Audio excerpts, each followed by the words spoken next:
Chapter 1. Monkey's Story. Monkey pulled out some hairs from his chest and, crying "Change!" threw them into the air. At once, they became several hundred small monkeys. From the beginning of time, the rock was smoothed and cleaned by heaven and earth, by the strong sun and the gentle moon, until one day it broke into 2 pieces and gave birth to a stone egg, about as big as a child's ball. From the egg came a stone monkey. At once this monkey learned to climb and run, but first it looked north and south and east and west. As it looked, a strange light came from its eyes. The light shone as far as the Jade Emperor, who sat in the cloud palace of the Golden Gates. The Jade Emperor asked his ministers to open the gate of the southern heaven and look out at the light. "This light," reported the ministers, "comes from the small country of Aulai, to the east of the mountain of flowers and fruit." And in the country of Aulai, the monkey ran and jumped. He picked flowers, ate grass and fruit, and drank from streams and rivers. His friends were all the animals of that country, and the other monkeys were his family. At night, he slept among the rocks, and in the day he walked through the caves. One day, the monkeys were washing in a stream, when one of them spoke. "None of us knows where this stream comes from. Let's follow it and find out." So they all ran up the stream until they came to a great waterfall. The monkeys shouted, "Lovely water! Lovely water! It starts in a mountain cave and runs all the way to the great sea. Who can find the place where the water comes from? If one of us could find this place and return safely, we would make him our king." "I will go," shouted the stone monkey. "I will go." Look at him. He shuts his eyes, and with one big jump he passes through the curtain of water. But there is no water where he has landed. Instead, he finds a great shining iron bridge in front of him. Monkey walked along the bridge and came to a cave. Outside the cave there was a sign. "This cave of the water curtain in the country of the mountain of flowers and fruit leads to heaven." Monkey laughed and jumped with happiness. He ran back across the bridge, shut his eyes, and jumped through the waterfall to the other monkeys. "Good news!" he shouted. "Good news! Come with me, all of you!" They followed the stone monkey to the cave of the water curtain. There, the stone monkey sat down and talked to them.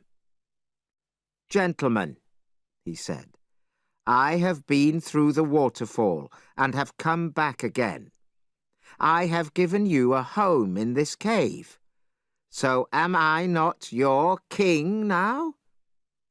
The monkeys bowed to the stone monkey, and they all cried, "Great king for 1,000 years!"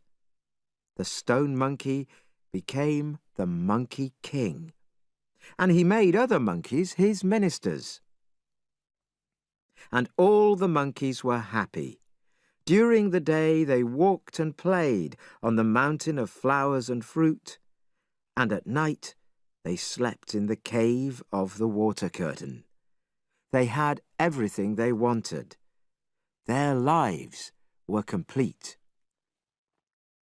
The Monkey King enjoyed this simple life for several hundred years. But one day, at a great party with all the other monkeys, he suddenly started to cry.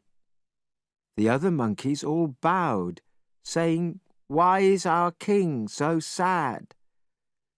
"Today," said the Monkey King, "I am not sad, but I am worried about the future. Sadly, the time will come when I will become old and weak. Yama, King of Death, is waiting to destroy me. I do not want to be born again on earth. How can I live for all time among the people of the sky?" The monkeys all started to cry, each thinking of his own mortality. One of them said, "Only Buddhas and immortals do not go to Yama, King of Death. Only they live forever." "Where can I find these immortals?" asked the Monkey King. "Here on earth they live in very old caves far to the west." "Tomorrow," said the Monkey King, "I shall say goodbye to you.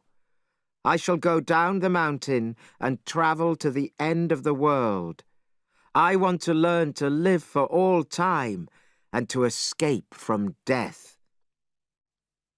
Next morning, he walked to the sea and sailed in a boat to the borders of the southern world. There he climbed out onto the beach, and then he walked and walked through towns and cities to the west. On the way, he learned to wear clothes and to behave like a human. But he met humans who wanted only to be rich and famous. He met nobody who worried about his mortality. One day, he came to the Western Ocean, where he built another boat. Then he sailed to the Western Continent, where he saw a very high and beautiful wooded mountain. At the top of the mountain was the cave of the Moon and 3 Stars, where the immortal Subodhi lived. Monkey at once bowed and touched the ground with his head 3 times. "Where do you come from?" asked the immortal. "I am from the cave of the Water Curtain," said Monkey, "on the mountain of flowers and fruit, in the country of Olai." "That is impossible," shouted the immortal. "Between there and here are 2 oceans and the whole of the southern continent. You are lying." "I have sailed across the oceans and walked over the continents for more than 10 years, said Monkey. "At last I have reached here." Monkey told the immortal how he had come from a magic stone. The immortal thought that Monkey was a natural product of heaven and earth, so he agreed to teach him. Monkey jumped up and down with happiness. Day after day, he and the other students learned to speak and behave correctly. They learned to write well and to study the scriptures.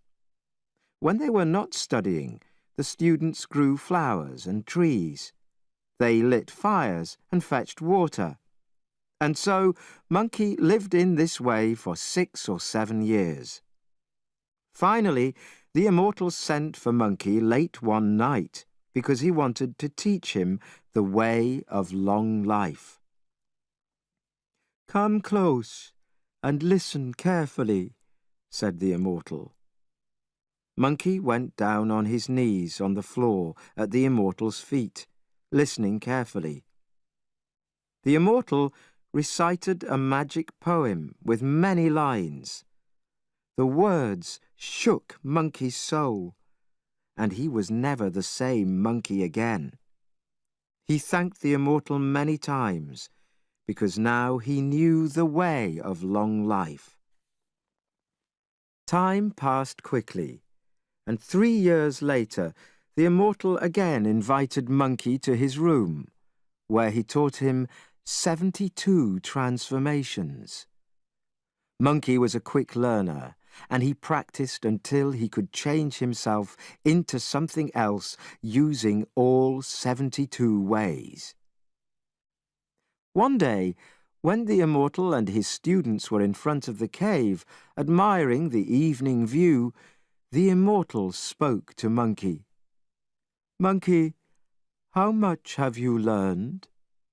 "Thanks to you," said Monkey, "I have learned a lot. In addition to changing myself into other forms, I can already fly." "Let me see you do it," said the immortal. Monkey put his feet together, jumped 20 meters into the air, and rode the clouds for a few minutes. Then he dropped to the ground, saying, "You see, I can ride the clouds."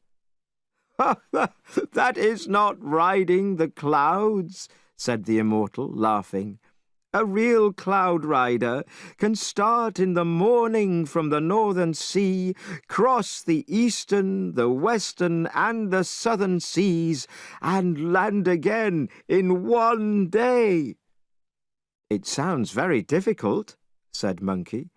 "Nothing in the world is difficult," said the immortal. "Only our own thoughts make things seem difficult. Now, I will teach you to fly from one continent to another." The other students laughed, saying, "If Monkey flies all that way, he will be able to earn a living as a postman." But Monkey spent all night practicing what the immortal had taught him. By morning, he could fly wherever he wanted. One summer day, some students were sitting under a tree. A student said, "Monkey, why do you deserve private teaching by the immortal? Has he taught you the transformations by all the 72 ways?" "I have been working on them day and night, and now I can do them all," said Monkey. "Could you show us?" Proudly, Monkey made a magic sign, said some magic words, and transformed himself into a tree. "Well done, Monkey!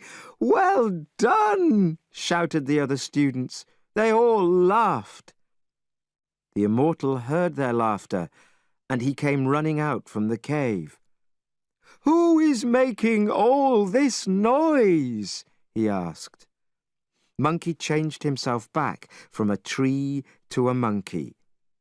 He sat with the students again and said, "Immortal, we are practicing our lessons out here."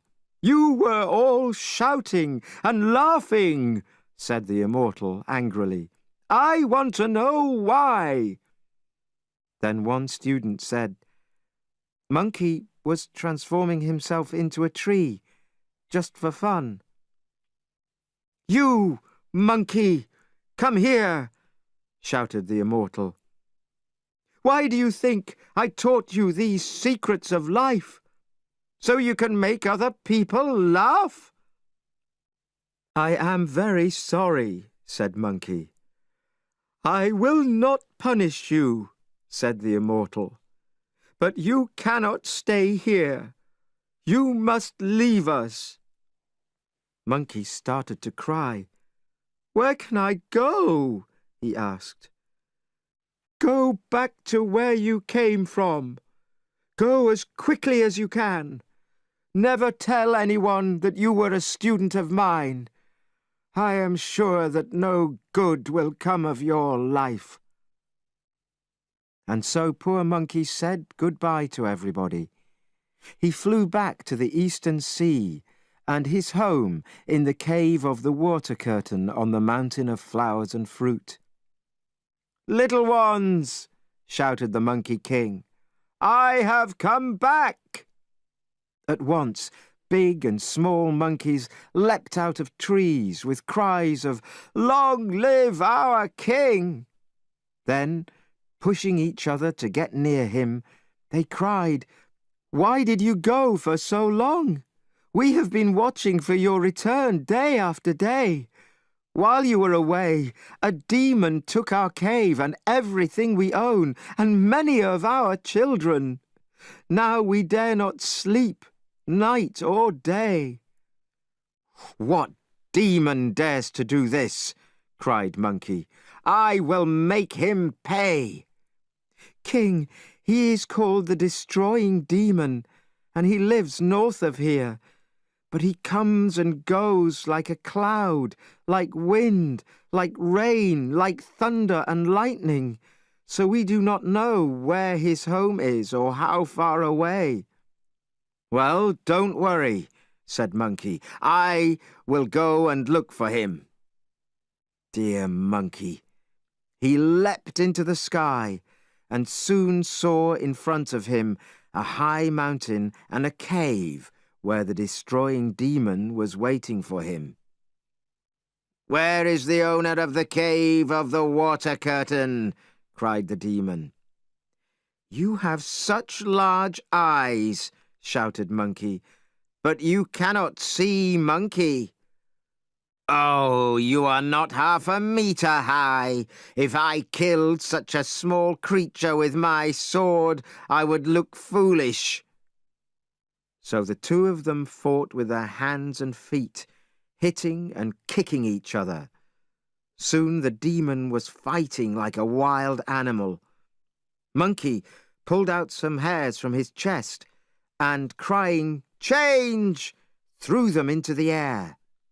At once they became several hundred small monkeys. See how the monkeys jump on the demon, pulling and hitting him. Then Monkey takes up the demon's great sword and brings it down on his head, breaking it in two. Then, by his magic, he transforms all the monkeys back into hares. When Monkey returned home to the cave on the mountain of flowers and fruit, he brought the great sword of the Destroying Demon, and he amused the other monkeys by teaching them to make weapons of wood. Then, one day, the Monkey King called all the other monkeys to him. "All this," he said, pointing to their wooden weapons, "is only a game. We cannot defend ourselves from a real enemy with these." "We know a city that is full of soldiers. They must have plenty of weapons," the others said. They quickly told Monkey where it was. "Stay here and amuse yourselves," Monkey said. "I will see what I can do." Dear Monkey! Using his magic, he flew to the city, and with his breath blew such a strong wind that all the people locked themselves indoors. This was his chance. He found where the weapons were kept, kicked down the door, and changed his hairs into thousands of small monkeys who took the weapons. Carried on a magic wind, they were soon back at the cave. The monkeys learned to use the weapons, and all sorts of wild animals and demon kings began to call Monkey their king. But Monkey found his own weapon too heavy, so he went to the dragon of the Eastern Sea in search of something lighter. The Dragon King welcomed him to the palace with his dragon children, dragon grandchildren, and fish soldiers. Monkey made his request, and a fish soldier brought out a great sword. "Too heavy," said Monkey. More fish soldiers brought out an enormous fork. "Oh, too light," said Monkey. The dragon mother and her daughter came from a back room in the palace and suggested their magic iron cudgel. The gods used it when they decided how deep the rivers and the seas should be, said the Dragon King. He agreed that Monkey should have it. When it was brought, Monkey saw that it was a thick piece of iron 6 meters long. He used his magic to bring it down to less than a metre. Then he waved it over his head, striking terror into everybody in the room. But now he demanded something to wear to go with the weapon, and this was too much. A pair of cloud-stepping shoes, a cap of red gold, and a coat of light metal were brought to him. But the angry Dragon King also sent for his brothers from the southern, northern, and western seas, and told them about Monkey's many requests. The dragon of the south was angry. "Put him in prison!" he cried. "No, no," warned the Dragon King. "We cannot go near him now. If he touches us with that iron cudgel, he will kill us. Let him keep the clothes. We will complain to heaven, and heaven will punish him." Monkey took the clothes, but he knew that they were going to complain about him. Soon after that, the Jade Emperor received the complaint from the Dragon of the Eastern Sea. "How long," the Jade Emperor asked his ministers, "has this monkey existed, and why does he behave like an immortal?" "In the last 300 years he has learned a lot," said a minister. "Let's give him work here in heaven, where we will be able to watch him." This suggestion pleased the Jade Emperor, and a minister was sent to bring Monkey to heaven. Monkey tidied his clothes, told the older monkeys to look after the younger ones, and followed the minister to heaven. "I am going to give you a job," said the Jade Emperor to Monkey. "You are going to look after the apple garden." Monkey was very happy and ran to the apple garden to start work. He was told that on the outer side of the garden were special apples. They were ready to eat once in 3,000 years. If you ate one of these, you would become wise, with strong arms and legs and a light body. In the middle were trees with apples that were ready to eat once in 6,000 years. If you ate these, you would go up in the air and stay there, and would never grow old. At the back were trees with apples that were ready to eat once in 9,000 years. If you ate these, you would live longer than heaven and earth. Monkey was very happy with this information. He watched the trees closely, making up his mind to eat the fruit before anybody else got a chance. Soon, noticing that some apples were ready to eat, he sent his helpers away. He climbed into a high tree and ate until he could eat no more. When the Queen of Heaven sent her lady assistants for apples, they were turned away at the gates by Monkey's helpers. "We must ask the Monkey King first," they said. "He is resting in one of the trees." But when they came to the tree, they found only Monkey's cap and shoes.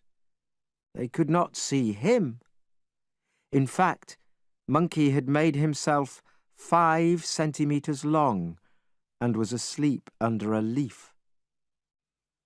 The Queen of Heaven's lady assistants picked 3 basketfuls from each of the first 2 groups of trees. When they came to the third, they found just 1 apple. When one of the ladies tried to pick it, Monkey woke up. At once he changed back to his true size. "Who are you?" shouted Monkey. The lady assistants went down on their knees. "Monkey King, don't be angry. We were sent by the Queen, and we could not find you. Please forgive us." "Get up from your knees," said Monkey, his voice full of kindness. I have heard that the Queen of Heaven is having a banquet. Can you tell me who is invited?" Monkey was told that all the immortals, emperors of the four quarters, and gods of the seas and hills would be there. He immediately asked, "Will I be invited?" "I have not heard," said one of the lady assistants. "We do not know." "Quite right, ladies," said Monkey. "Just wait here while I go and see." Dear Monkey. He recited some magic lines, crying, "Stay, stay, stay." The lady assistants were suddenly unable to move, while he went off on his magic cloud. No one had arrived at the banquet yet, but Monkey could smell the food and wine. He sent the servants to sleep by magic. Look at them, how their hands fall to their sides, their heads drop onto their chests, their eyes close. Monkey then took some of the finest and best of the food and drank glass after glass of wine, until he was quite drunk. "Bad, bad," he thought to himself. "I will certainly get into trouble, so I will go home and sleep." But it was too late for that. Back at the apple garden, the Queen's ladies were finally saved.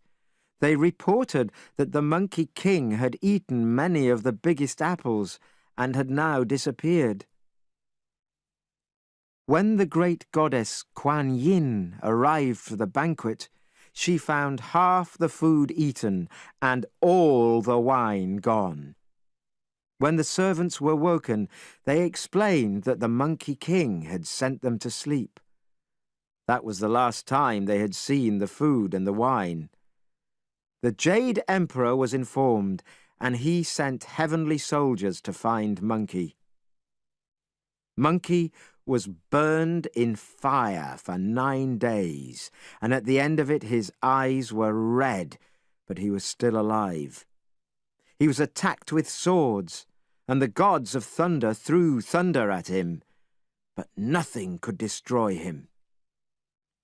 In the end, hearing of this situation, the great Buddha himself arrived and called Monkey to him. "How long ago," he asked him, "did you try to become an immortal and learn the things that make you dare behave like this?" Monkey at once recited, "Born of earth and sky, I am a magic immortal. I am an old monkey from the mountain of flowers and fruit. In the cave of the water curtain, I work and laugh and play. I found a friend and teacher who taught me the great secret. I made myself perfect in the ways of immortality. I learned transformations without limit or end. I tired of the narrow world of men and lived in the jade heaven. But why should heaven's palace have only one emperor? On earth, king follows king, as the strong bow to the stronger. Only a hero fights with the gods of gods." That was what Monkey recited. Buddha laughed. "But you are only a monkey spirit," he said. "The Jade Emperor has been making himself perfect for countless years. How can you hope to take his place and become emperor yourself? You are only an animal that looks half human. Talk no more of this." "Why should he be emperor for all time? Tell him to go and to give me my chance," said Monkey. "That is all I ask. And if he will not, I will see that he never has any peace." "What magic have you got that would help you to take heaven for yourself?" "I have a lot of magic," replied Monkey. "I can jump through the clouds from continent to continent. Am I not good enough to live in the palaces of heaven?" Buddha said, "If you are really so clever, you will sit here in my right hand and then jump off. If you succeed, you can become the Jade Emperor. But if you fail, you will go back to Earth, and you will be punished for centuries." Monkey thought, "This Buddha is a complete fool. How could I fail to jump off his hand?" Buddha held out his hand, which looked about the size of a large leaf. Monkey took the magic iron cudgel that the Dragon King had given him, and that he had transformed into a stick the size of a needle. He put it behind his ear, and then he jumped from the hand as far and as fast as he could. He was flying very fast, but Buddha watched him with the eye of wisdom. Monkey came at last to 5 high pink towers. "This must be the end of the world," said Monkey to himself. "Now I will return to Buddha, become emperor, and all heaven will be mine. But I had better leave some sign that I was here." Pulling out a hair, he changed it into a writing brush, heavy with ink, and at the bottom of the middle tower he wrote, "The great Monkey King reached this place." Then he jumped back to where he had come from. Standing on Buddha's hand, he said, "I have gone and I have returned. You can tell the Jade Emperor that his job is mine." "You smelly creature," said Buddha. "You have been on my hand all the time." "You are completely wrong," said Monkey. "I travelled to the end of the world, saw 5 pink towers, and wrote on one of them. Would you like me to take you and show you?" "No need," said Buddha. "Just look down." Monkey looked down, with his eyes still red from the 9 days of fire. There, at the bottom of the middle finger of Buddha's hand, he saw the words, "The great Monkey King reached this place." Monkey could not speak, and his red eyes opened wide in surprise. At last he said, "Impossible! Impossible! I wrote that on a tower going high into the sky. How did it get on the Buddha's finger? It is magic. I shall go back to look." Dear Monkey. He was preparing to jump again when Buddha pushed him out of the western gate of heaven. As he did, he changed his 5 fingers into metal, wood, water, fire, and earth. They became a mountain, which pressed poor Monkey down with its great weight. The name Mountain of Metal, Wood, Water, Fire, and Earth was written on a large rock on the mountain. Under the mountain, there was enough air for Monkey to breathe, but no opening which Monkey's head or hand could squeeze through. Buddha then told a spirit to look after Monkey and give him food and drink. "And when the days of his punishment are finished," said Buddha, "a man will come here and save him." Time passed, and then one day the Buddha said to his followers, "I have noticed a lot of difference between the people who live in the 4 continents of the world. The people in the East are polite, peaceful, and cheerful. People in the North are lazy and stupid, so do little harm. In our Western continent there is no killing, although there is little real wisdom. But in the South, they are greedy and murderous. A knowledge of the true scriptures might improve them. "Do you have these scriptures?" asked his followers. "Yes, 3 baskets of them," said Buddha. "One speaks of heaven, another of earth, and a third can save people from the wrong way. These are the path to perfection, the only gate to the true way. But down in the real world, people are so stupid that they laugh at them. I need to find someone who will go to the Eastern Land. There he might find a believer who could come here from China. I would give this believer the scriptures to take back to China and change the hearts of the people."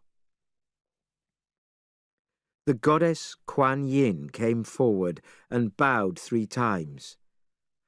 "I would like to go to the Eastern Land and find someone to fetch the scriptures." "Who would be better than you?" said Buddha. So Kuan Yin called her bodyguard, Hui Yen, who carried a great iron cudgel, and they started at once. After they had travelled a long way, they came to the River of Sands. There a horribly ugly creature leapt out of the water and began a terrible fight with the bodyguard. Suddenly the creature stopped fighting, looked hard at the bodyguard, and asked, "Who dares to fight with me? Surely I have seen you before in the gardens of the goddess Kuan Yin." "The goddess herself is here, in front of you," Hui Yen replied. "I ask you to forgive me," cried the creature. "I am not really the ugly creature that you see. I was given this horrible shape as a punishment for a crime that I did in heaven. I was sent to the world below, where I am always hungry, and I must attack travellers and eat them." "But you are adding new crimes on earth to your crime in heaven by killing people," said the goddess Kuan Yin. "Why not come with us? If our journey is successful, you will be forgiven and allowed to return to heaven." "I would gladly go back," the creature answered, "but I have eaten so many humans. Even now, 9 heads are lying on the waters of the River of Sands.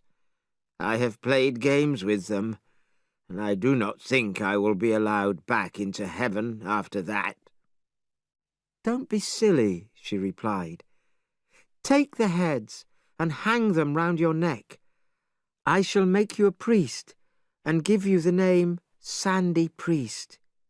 Wait here and never again take a human life.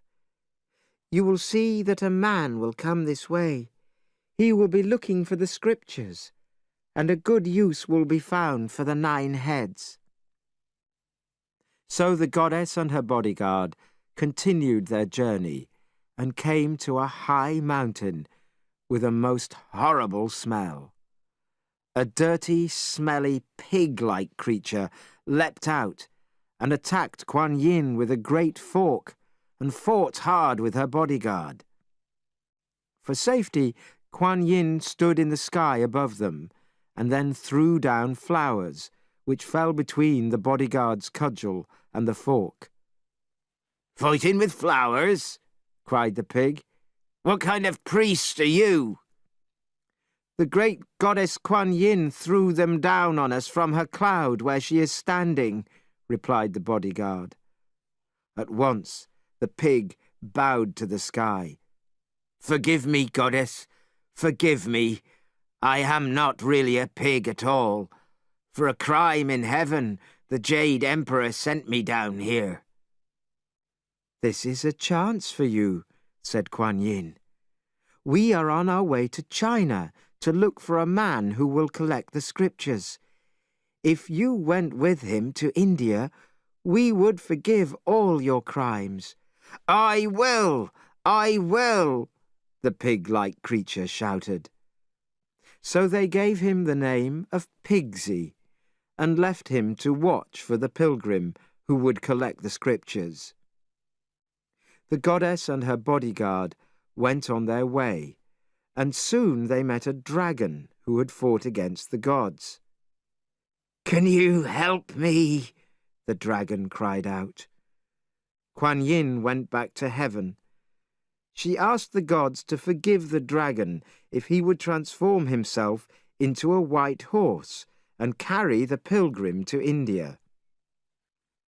Continuing their journey, the goddess and her bodyguard suddenly saw a mountain covered in magic fog and lit by golden light from heaven.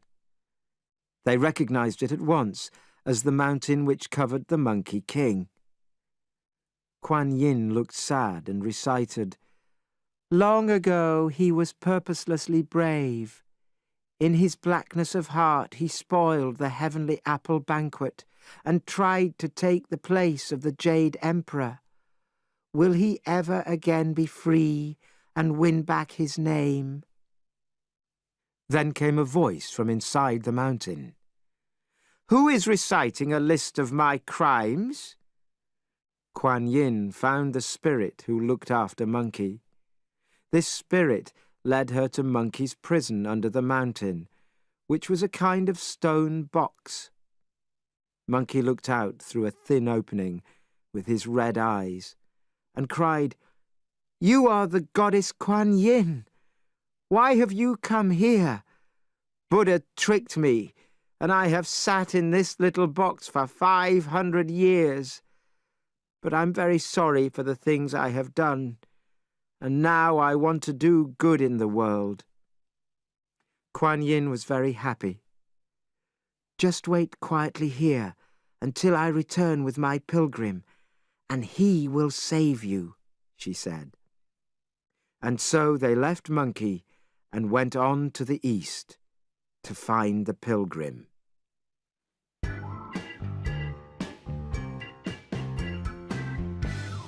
Chapter 2. The Journey Begins. "I can tell you that I have killed quite a lot of people, and I am still the great Monkey King," answered Monkey. At a time when the great and very old city of Chang'an was the capital of China, there was an examination to find the cleverest men in the country. These men would do the work of the government. A man by the name of Chen O decided to try his luck at the examination, as it was his mother's wish. Arriving late, he found that the examination had begun.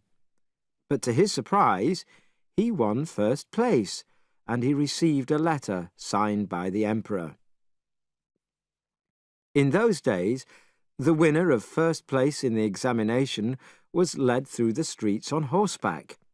And by chance on that day, the only daughter of a minister sat in her high tower with a ball in her hand. Seeing the handsome Chen riding by, and knowing of his success in the examination, she threw the ball cleverly onto his hat. This was how a lady chose her husband. No time was wasted. Chen and the minister's daughter were married, and hand in hand they went into the bedroom as man and wife. Early next morning, Chen was made governor of Changchao, and as he was told to begin work at once, he started on the journey with his wife. It was late spring. There was a gentle wind in the trees, and a light rain fell. The road to Changchao took Chen and his wife close to his home, so they stopped at his mother's house. Chen said to his mother, "You wanted me to take the examination, and look at all the good luck that has come from it. I would like to thank you and to ask you to come with us." His mother happily agreed, and after travelling for some days, the three arrived at the Hotel of 10,000 Flowers. But here the mother suddenly became ill and asked to rest. Next day a man arrived with a gold-coloured fish for sale, and young Chen bought it for his mother. Suddenly he noticed that the fisher's eyes were strange. "This is not an ordinary creature," he said. He asked where it was caught, and then returned it to the river in the same place. "You were right to put the fish back in the river," said his mother when he told her about the fish's eyes. Then she said, "Leave me here with some of the luggage, and I shall follow when the days are cooler." When Chen, his wife, and servants arrived at the same river, they were met by 2 boatmen who Chen had harmed in an earlier life. They stared at his young wife, who was very beautiful. Then they took the boat to a lonely place and killed first the servants and then Chen himself. The young woman tried to throw herself into the river, but they stopped her. One of the murderers, whose name was Liu, put on the governor's clothes, took the official papers, and left for Changchao with Mrs. Chen. Liu left the boat with the other boatman, Li, who threw the bodies into the river. The bodies of the servants could be seen on the river, but Chen's body went straight to the bottom. A servant of the Dragon King saw it there, and went to the palace to tell the Dragon King himself. The Dragon King asked to see it. When Chen's body was brought to him, he recognized this man. In the body of a gold-colored fish, the Dragon King had been saved by him only a few days before. In return for Chen's kindness, the Dragon King sent his servant to the place where the souls of the newly dead go. The servant returned with Chen's soul, and Chen woke from the dead. When he had heard Chen's story, the Dragon King said, "You certainly helped me, so now I shall give you back your life. I want you to work in my water office." While this was happening, Mrs. Chen was so unhappy with Liu that she could not eat or sleep. But because she was going to have her husband's child, she thought it was best to follow this terrible man quietly. After a long journey, they reached Changchao, where Liu the boatman became the new governor. Time passed, and Mrs. Chen gave birth to a son. At the same time, a mysterious voice whispered in her ear, "Listen to what I am telling you. This child will be famous around the world, but you must protect him from Liu, who will certainly try to harm him. Your husband is safe with the Dragon King, and one day you will all be together again, and your enemies will be punished." Then there was silence.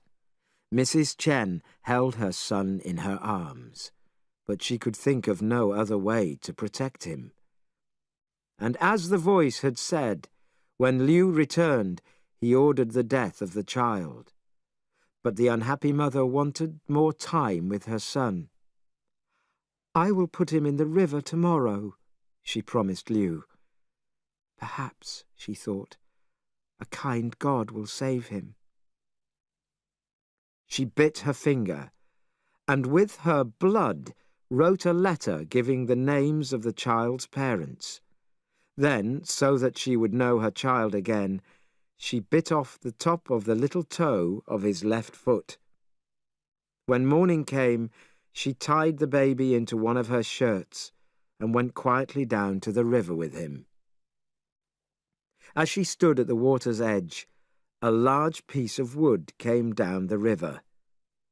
Quickly, she tied the shirt with the baby in it to the wood and put the letter she had written in the shirt. Then she pushed the wood to the center of the river and walked back, crying every step of the way. The piece of wood with the baby on it was carried at last to the temple of the Golden Mountain. The Holy Master, hearing the sound of a baby crying, went to the river and found the strange boat. He read the letter about the child's father and immediately gave the child the name of Riverwood. Then he asked some farmers to look after him. 17 years later, the young man had been given the new name of Xuanzong and had been made a priest in the Holy Master's temple. One day, an old and stupid priest cried out, "Who do you think you are? No one even knows your real name." He was jealous of the young man's wisdom. The unhappy boy ran to the Holy Master. "Can there be," he asked, "a man without a father or mother?"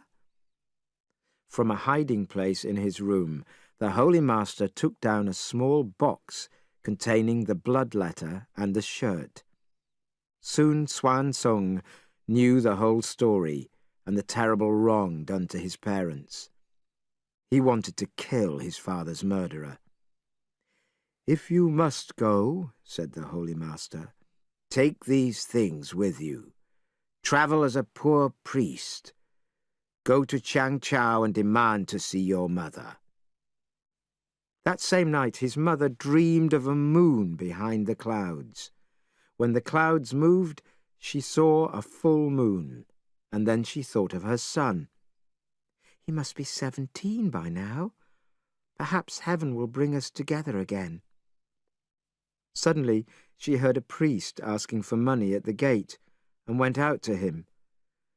When she heard his place of birth, the Golden Mountain, she looked at him closely and said, "Little priest, you are very like my husband. Who are your parents?"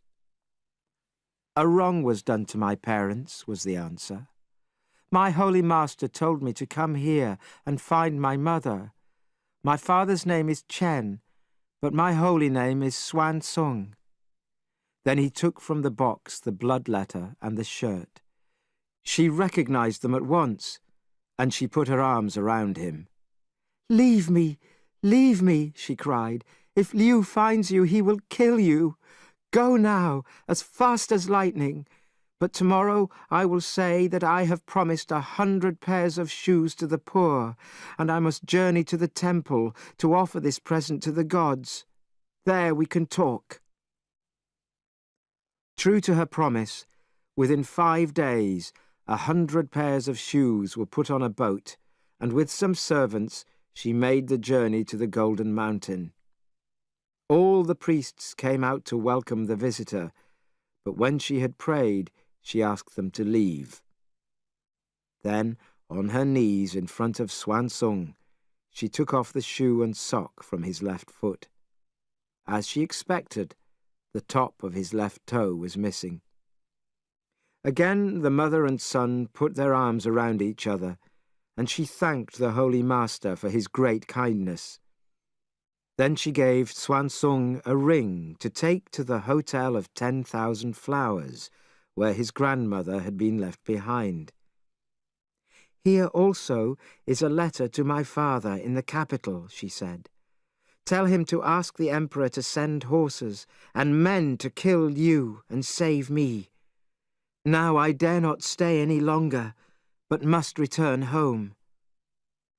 Xuanzong went to the Hotel of 10,000 Flowers and asked about his grandmother. The owner of the hotel told him, "The lady was here for several years, but she went blind, and now, asking people in the streets for money, she lives in a box."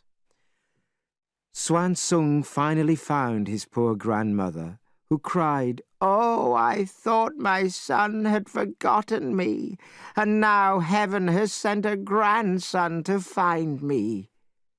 After paying her bills and leaving her in a comfortable room at the hotel, Xuanzong rushed back to the capital and to the house of Mr. Yin, but they refused to let him in. "No one in our family is a priest," he was told. "Last night I dreamed about my daughter," said the wife. "Perhaps he has a message from her." Xuanzong bowed to them and took out the letter that his mother had written. The minister cried, "Wife, this is our grandchild. Chen has been killed, and our daughter has been forced to live with the murderer. I will ask the Emperor for soldiers to kill that man." The emperor was wild with anger and sent an army of 60,000 men to Qiangqiao. They easily found Liu and took him away to cut his head off. Now Yin sent for his daughter. She did not wish to see her father because she was ashamed. Had she not lived as the wife of her husband's murderer? But Yin told her that it was not her fault. He put his arms around her and around his grandson and kept them in his arms for a long, long time. By now the soldiers had found the other boatman, Li, and had cut his head off too. And where he had killed Chen, Li's body was cut open. His heart was offered to the soul of the man he had killed. The Dragon King heard of this, and he sent a message to Chen. "Congratulations! Your wife and her father and your child are all by the river, offering the heart of the man who killed you. I will now return your soul to you and let you go." Mrs. Chen wanted to throw herself into the river where her husband had died, but suddenly a body came up from the bottom of the river. Mrs. Chen recognized it as her husband's body and cried and screamed. The hands moved, and then the legs, and then the whole body, until Chen himself climbed out of the water. He looked at them in great surprise and said, "What are you all doing here?" A great banquet was ordered, and next day they all left for home. On the way, they called at the Hotel of 10,000 Flowers for the grandmother and took her back to the capital. At last, Chen became a government advisor. His son, Xuanzong, went back to his work as a priest at the Temple of the Golden Mountain. But when the emperor died, priests all over China were asked to choose the holiest priest, and they chose Xuanzong. At this time, the search was still continuing for a priest holy enough to fetch the scriptures from India. The goddess Kuan Yin, realizing that the holiest priest was River Wood, said to herself, "No one could be a better man than him." In the great city of Chang'an, the new emperor asked Xuanzong to go to India and fetch the scriptures. When Xuanzong agreed to go, the emperor said, "If you dare to go on a journey as long as this, with all its dangers, I will make you here and now the brother of my soul." Then he bowed 4 times. "If I do not reach India and do not bring the scriptures back to China, I must be sent to hell," the young priest replied. The emperor called for wine and said, "I suggest that you take the name of the scriptures in India, Tripitaka. What do you think?" CD 2. Xuanzong accepted the name, and from that day he was called Tripitaka. It was 3 days before the full moon when Tripitaka left the gates of Chang'an. After a day or 2 of hard riding, he reached the Temple of the Low Cloud. There the Holy Master and almost 500 priests discussed his journey and its terrible dangers and difficulties. Tripitaka pointed in silence to his heart. "It is only the heart that can win against difficulties. I have made my promise, and I cannot go back until I have reached India, seen Buddha, and got the scriptures." Next morning, Tripitaka got up early. A bright moon was shining on the snow on the ground as he left. Almost immediately, he lost his way, and suddenly the ground moved under his horse. The horse and rider fell into a deep hole. "Take him! Take him!" Looking up, Tripitaka saw a crowd of ugly creatures looking down at him. They pulled him out of the hole. Their leader was an ugly demon king who gave orders to eat him. But 2 dark, ugly creatures arrived as guests, and 2 other men were brought out as a meal for them. The ugly creatures ate like wild animals, their teeth pulling at the men until they had completely eaten them. Watching this, Tripitaka was almost dead with fear. But then all the ugly creatures went to sleep. Tripitaka was losing all hope of escape when suddenly an old man appeared. He blew in Tripitaka's face and asked him if the horse belonged to him. Tripitaka saw to his surprise that his horse was not harmed. He asked what this place was and who the ugly creatures were. He was told it was a mountain full of demons and animal spirits. "They did not eat you because your soul was too good," said the old man. "It was your soul that saved you. Follow me, and I will show you the way out of here." The old man led him out of that place. Then, as Tripitaka turned to thank him, the old man flew up into the sky on a great white bird. A piece of paper blew down, and on it was written, "I was sent by the gods to protect you on your journey. Remember, the gods will be watching you." Tripitaka could only bow low in thanks before he began his journey again. After half a day, he found himself in difficult mountain country, moving forward slowly over sharp rocks. In front of him, 2 tigers waited. Realizing the danger, he looked behind him, and there he saw an insect that could kill him. On his right stood a wild animal that he had never seen before. His frightened horse went down on its knees. As the terrible creatures all started attacking him at once, a man appeared with a sword. He took Tripitaka from his horse. "I am a hunter who these animals know and fear. You and I are from the same country, and you and your horse can rest at my house until tomorrow." On the way to his house, the hunter killed a tiger, saying, "This is luck. Enough meat to last you for days." Arriving at a mountain farm, Tripitaka was presented to the hunter's mother, who invited him to stay overnight. But when the cooked tiger was put in front of him, he had to say that, as a priest, he did not eat meat. He was given rice and salad instead. Then, putting his hands together, he said a prayer. The hunter was surprised. "You priests are certainly strange," he said. "You cannot even eat without a prayer."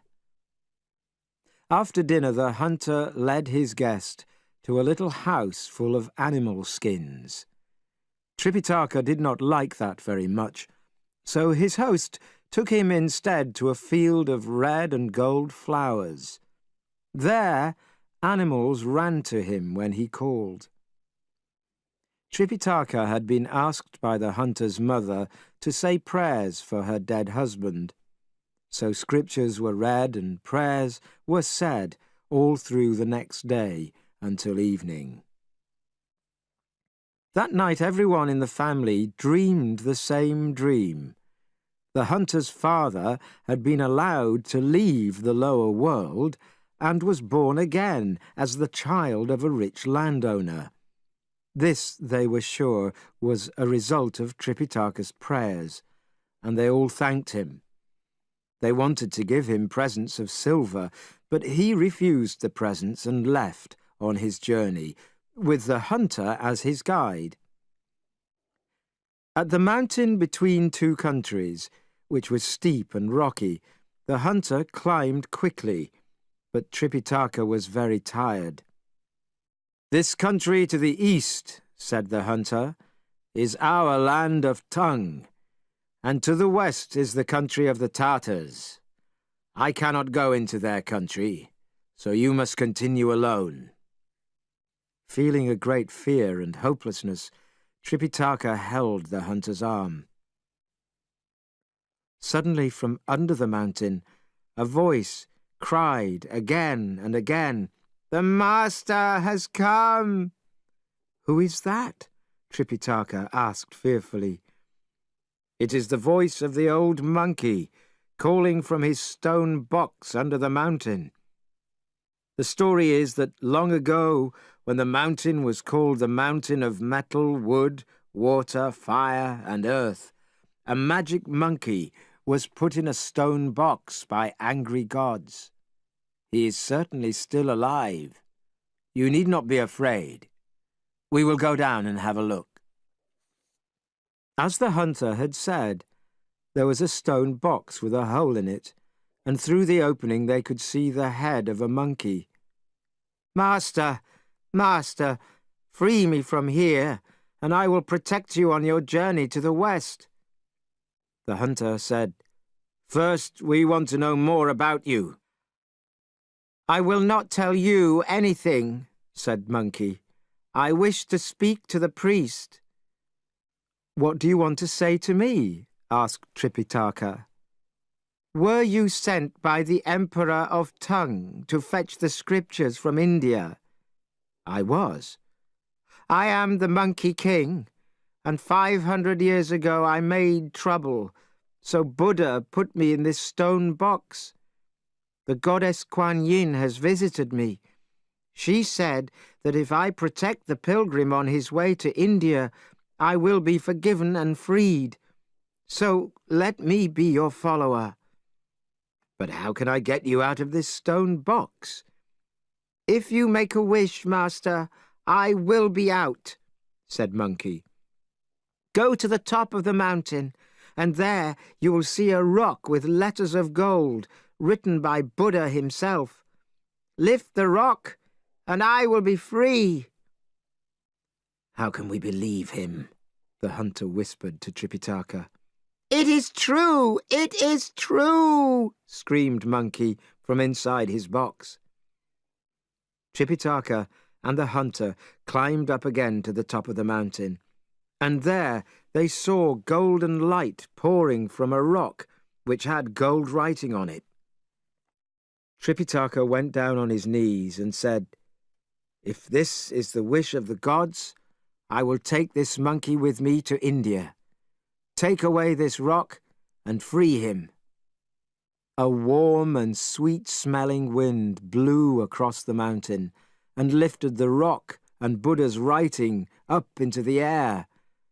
Tripitaka and the hunter returned to Monkey. "You can come out," they said.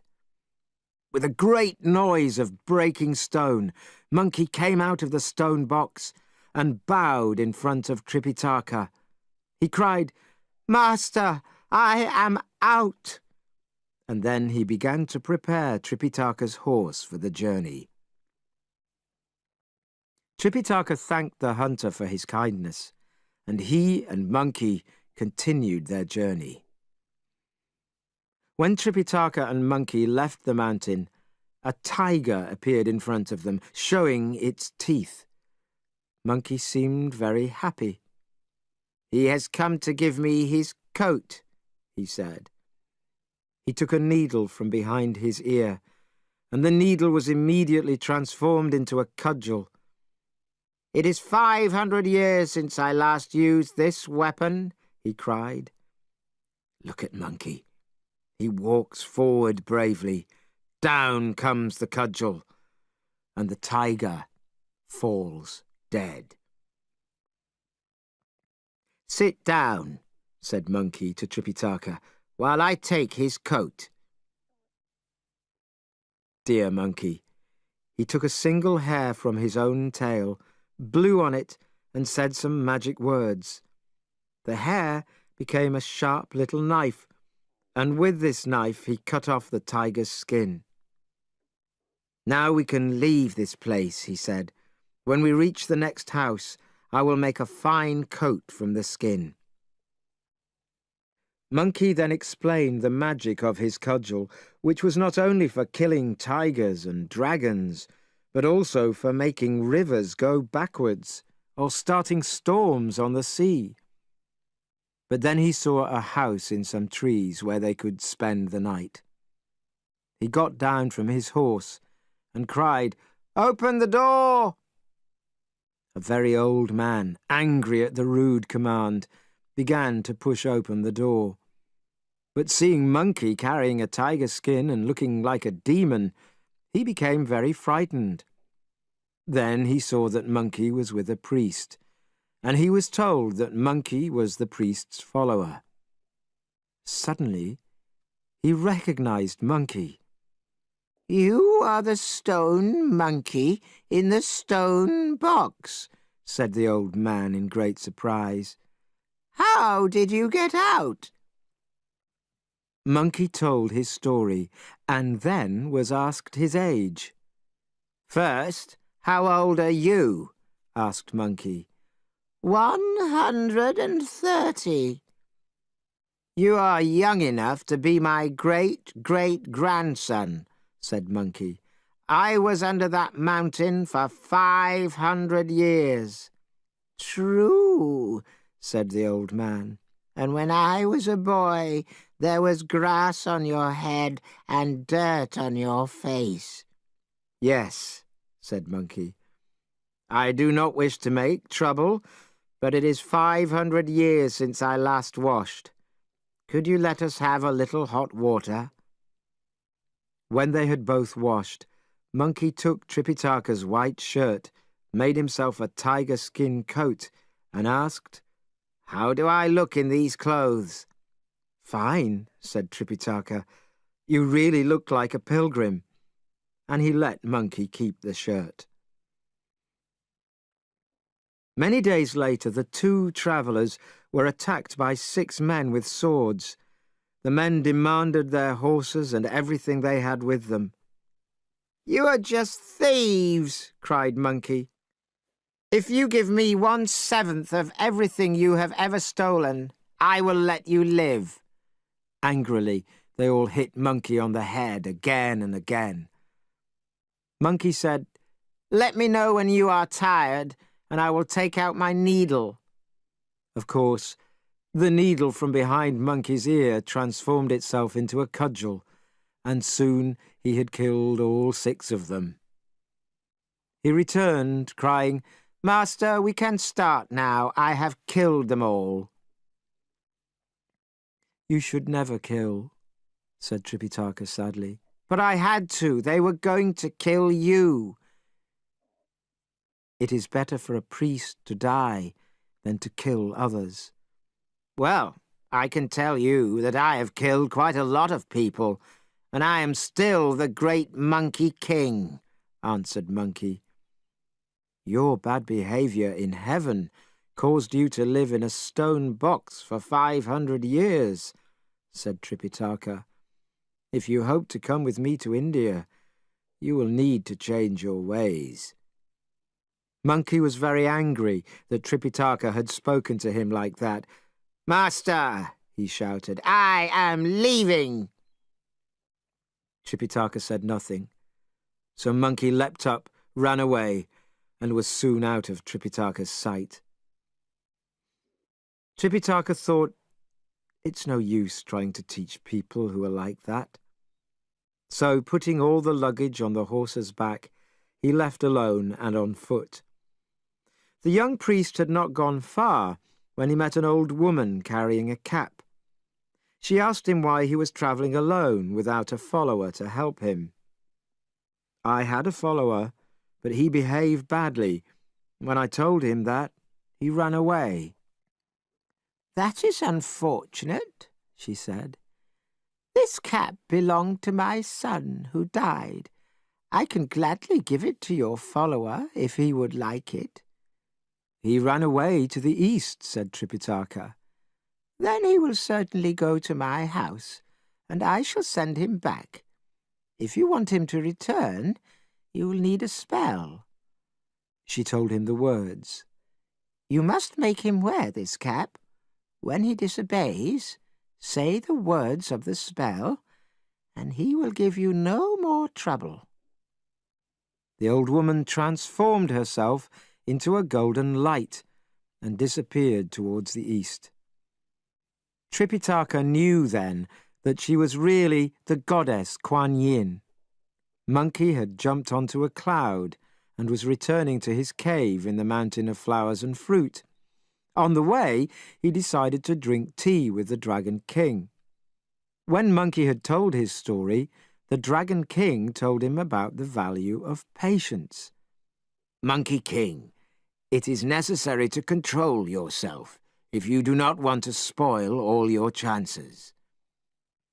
Monkey thought about that and then jumped up. "Don't say another word," he said. "I will return to my master at once." "Master," said Monkey when he found Tripitaka sitting sadly by the side of the road, "what are you doing, still sitting here?" "Waiting for you," he answered. "I could not continue alone." "I only went to drink tea with the Dragon King," said Monkey. "If that is true, you should think about my thirst and my hunger too." Monkey went to their luggage to look for food and found the gift of the cap. "If a person wears that cap," said Tripitaka, "they can recite the scriptures without learning them first." "Let me put it on," cried Monkey. "Yes, put it on." As Monkey put it on, Tripitaka pretended to eat some dried fruit, but he was really reciting the magic spell. "Oh, my head is hurting!" screamed Monkey.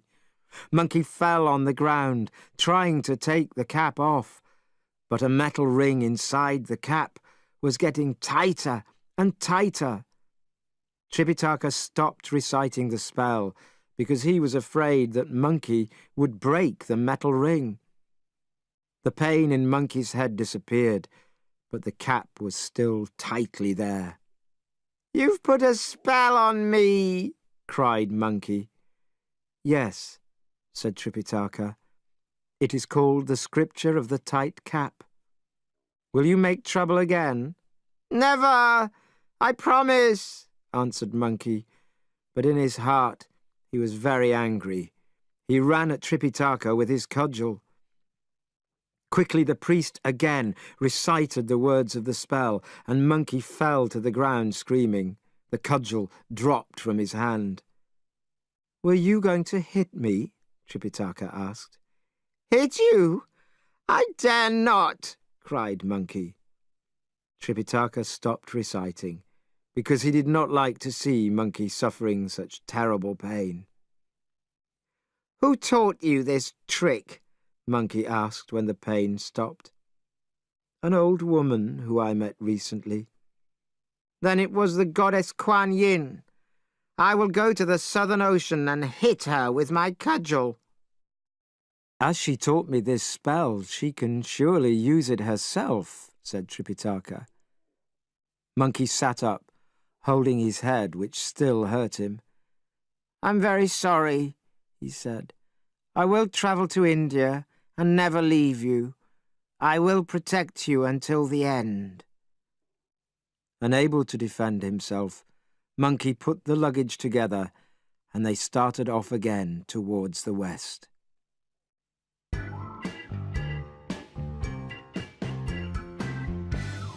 Chapter 3.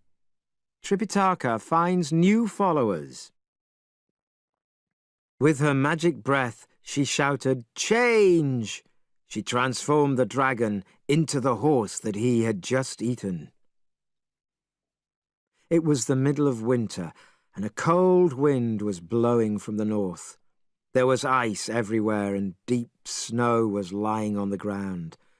But the brave priest, his follower, and the white horse continued their journey across the mountains. They were looking down at a river when suddenly a dragon appeared in it and then climbed slowly out of the water. While Monkey and Tripitaka ran and hid, the dragon, moving along at speed and without stopping, opened its mouth and ate the horse. Monkey left Tripitaka sitting on a rock and went back to get the horse and luggage. But he could not find the horse. He took the luggage to the place where he had left Tripitaka. "The dragon is gone," said Monkey, "and the horse is too. It probably ran away because it was frightened." "How are we going to find it?" asked Tripitaka. "Wait here, and I will have a look," said Monkey. Monkey leapt into the sky and looked for it with his bright red eyes. "I cannot see it anywhere," he told Tripitaka. "I think the dragon ate it." "How can I travel if it has been eaten? It is much too far to walk," cried Tripitaka. Poor Tripitaka was so sad that he could not stop crying. Monkey, who hated that kind of attitude, shouted at Tripitaka, "You look like a fool, sitting there crying. Wait there while I go after the dragon." "You cannot do anything to the dragon if he is in the water," said the young priest, still crying, "and next time he will eat me." "You are hopeless, hopeless," shouted Monkey, angrier than ever. "Do you want to sit there staring at the luggage forever?" He was still shouting angrily when the voices of gods were heard in the sky. "Monkey, don't be angry. Priest, don't cry. We are here to protect you," they said. "Then you had better stay here and look after the master," said Monkey. "I am going to find that horse. Don't worry about me." Tripitaka, feeling better, asked Monkey to be careful. Dear Monkey. He pulled his tiger skin coat around his body, picked up his cudgel, and walked down to the river. "You demon fish, return my horse to me," he called into the water. The dragon leapt out of the river. "Who is making all that noise?" it shouted angrily. "Come and fight," shouted Monkey as he waved his cudgel, "and give me back my horse." Monkey hit the dragon's head with his cudgel. The dragon came forwards with his mouth wide open. It was a long and brave fight. They fought backwards and forwards, round and up and down, until the dragon began to feel weak. With a quick turn of his long tail, he disappeared back into the river. Monkey shouted for him to come back and fight, but the dragon did not listen. Monkey decided to go back and tell Tripitaka. When Monkey returned, Tripitaka said something that Monkey did not like. "The other day, after you fought the tiger, you said you could also kill dragons. I do not understand why you are having such difficulties with this dragon." "Not another word," he cried. "I will soon show you who is master." Annoyed, Monkey went back to the river and used his magic to make a storm. The dragon leapt up and shouted, "What sort of creature are you? Where do you come from?" "That is not your business. Just return my horse." "How can I? Your horse is inside me, and if I do not, what will you do to me?" "Look at this cudgel," said Monkey. "If you do not give me back the horse, you will pay for it with your life." Again they fought, and then the dragon transformed himself into an insect and disappeared into the long grass. Beating the grass with his cudgel, Monkey danced around wildly, trying to find him. But it was impossible. So Monkey returned to Tripitaka, who was feeling quite sorry for himself. "I will be dead from cold or hunger before we get across this river," said Tripitaka. Monkey danced and jumped and leapt in anger. But finally he had to ask the goddess Kuan Yin for help. When he saw her, he became angry again. "You told me to look after this priest," shouted Monkey. "So why did you give him a cap that I cannot take off my head? It gives me terrible pains when he says the words of the spell." The goddess laughed. "Because you are so full of tricks. There is no other way to control you." "But what about this dragon? That is your work too. Why did you let him eat my master's horse? You should be ashamed of yourself." "That dragon," said the goddess Kuan Yin, "behaved badly in heaven. If he carries the priest of the Emperor Tung on his journey to India, he will be forgiven, and he knows this. No ordinary Chinese horse could possibly do it. I cannot understand why he ate the horse. I will go with you and find out."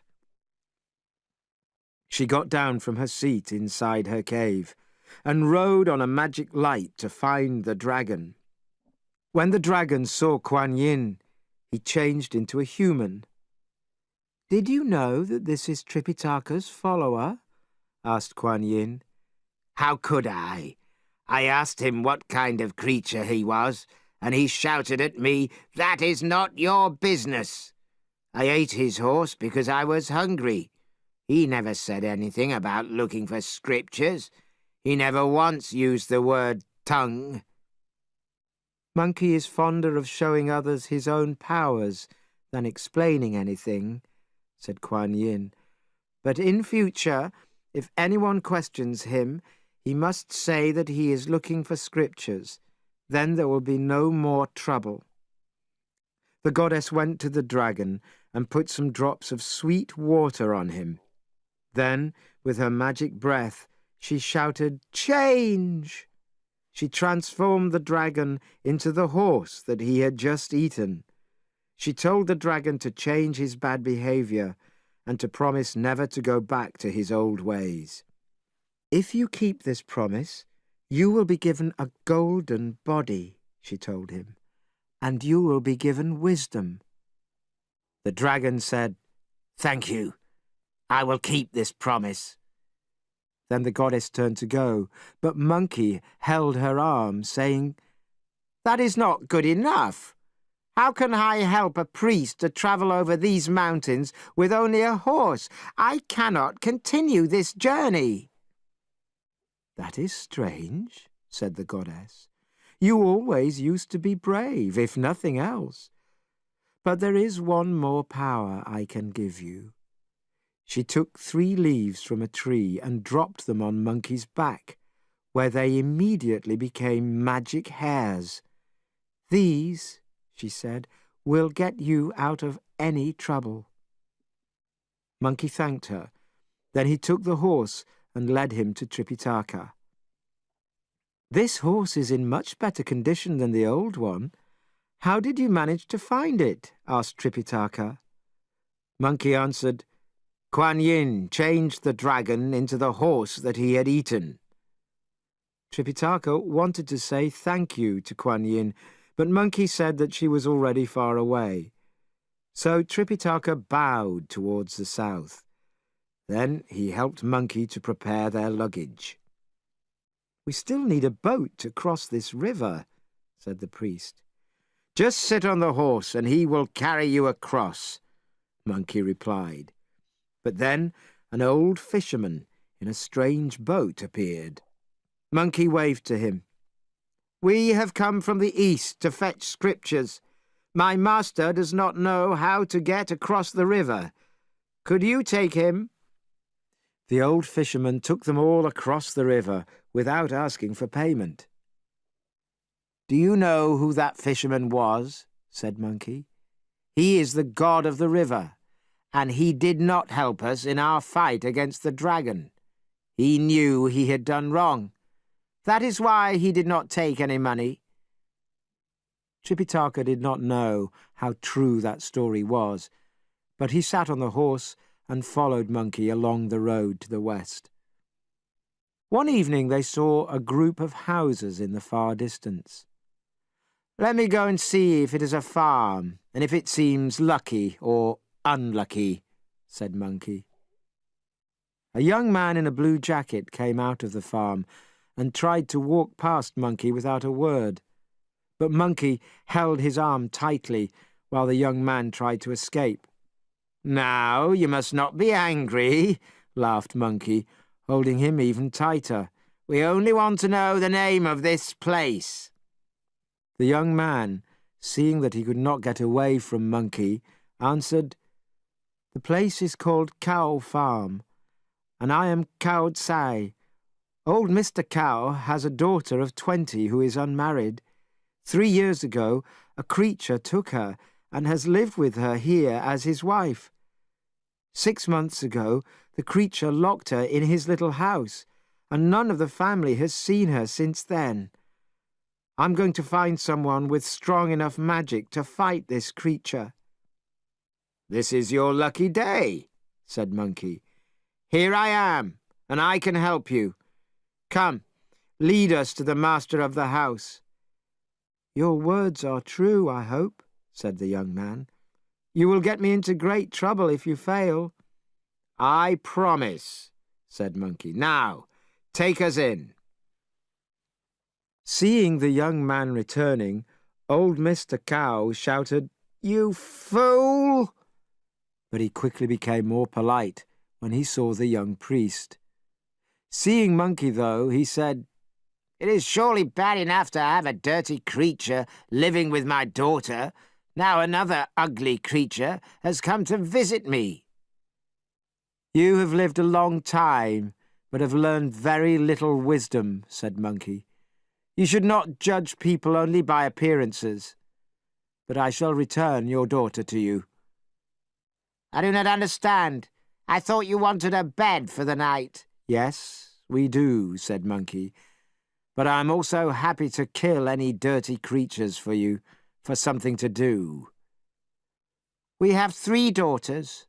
Our hope was that the youngest would marry a farmer and work this farm.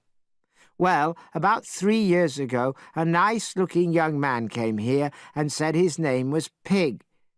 He seemed the right man for our daughter, and at first he worked hard on the farm. But then he started to change. His nose became longer. His ears became bigger. He ate more and more.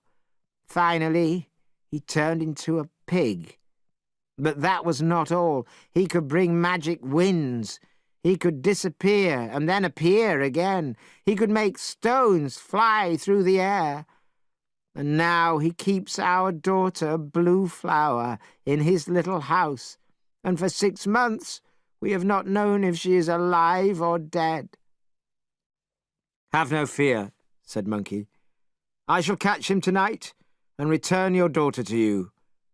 "But do you need weapons?" "I have my weapon already," said Monkey, taking his needle from behind his ear and changing it into an iron cudgel.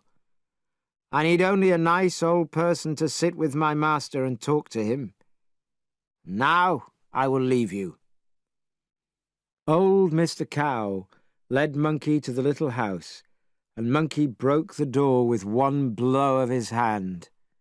Inside it was dark as the old man called, "Number 3, daughter?" "Father, I am here." Monkey looked hard with his red eyes and saw a sad sight. The daughter's face was unwashed, her hair was full of dirt, and her lips were pale. She walked slowly forwards and fell crying into her father's arms. "Don't make that noise." "But where is the creature?" asked Monkey. "I do not know," said the unhappy girl. "He goes out early in the morning and does not come back until late at night." "Take your daughter back to the house and stay with her," said Monkey to Mr. Cow. "I shall wait here and end your troubles." When the girl and her father had gone, Monkey transformed himself into a girl who looked like Blue Flower. Then he waited. Soon stones came flying through the air, and there in front of him stood a terrible creature.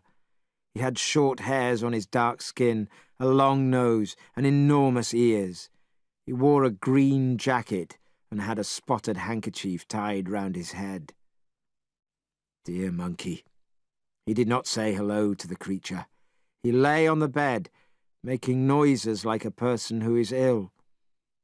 When the creature tried to kiss him, he pushed it hard across the room.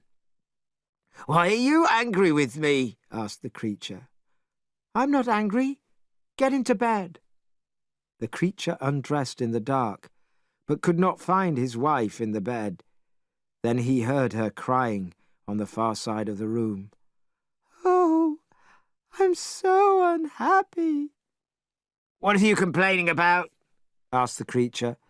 "Have I not kept my promises to you? I have worked on the farm, built walls, and dug new fields. You have all the food and clothes that you need."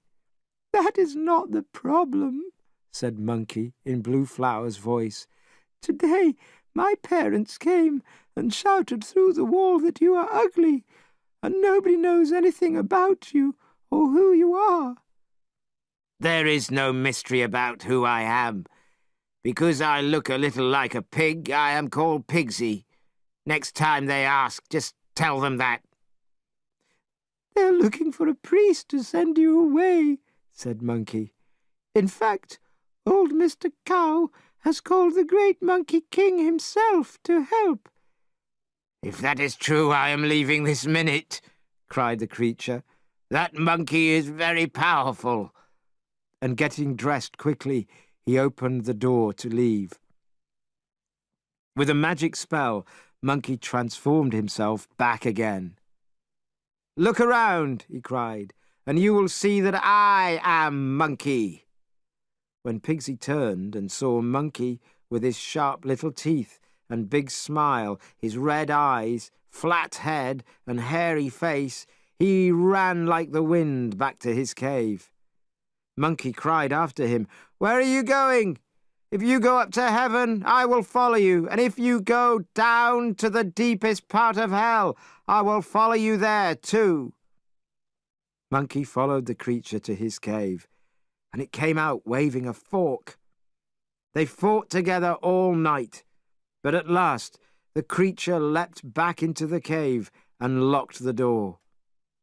Monkey now saw the name of the cave on a rock.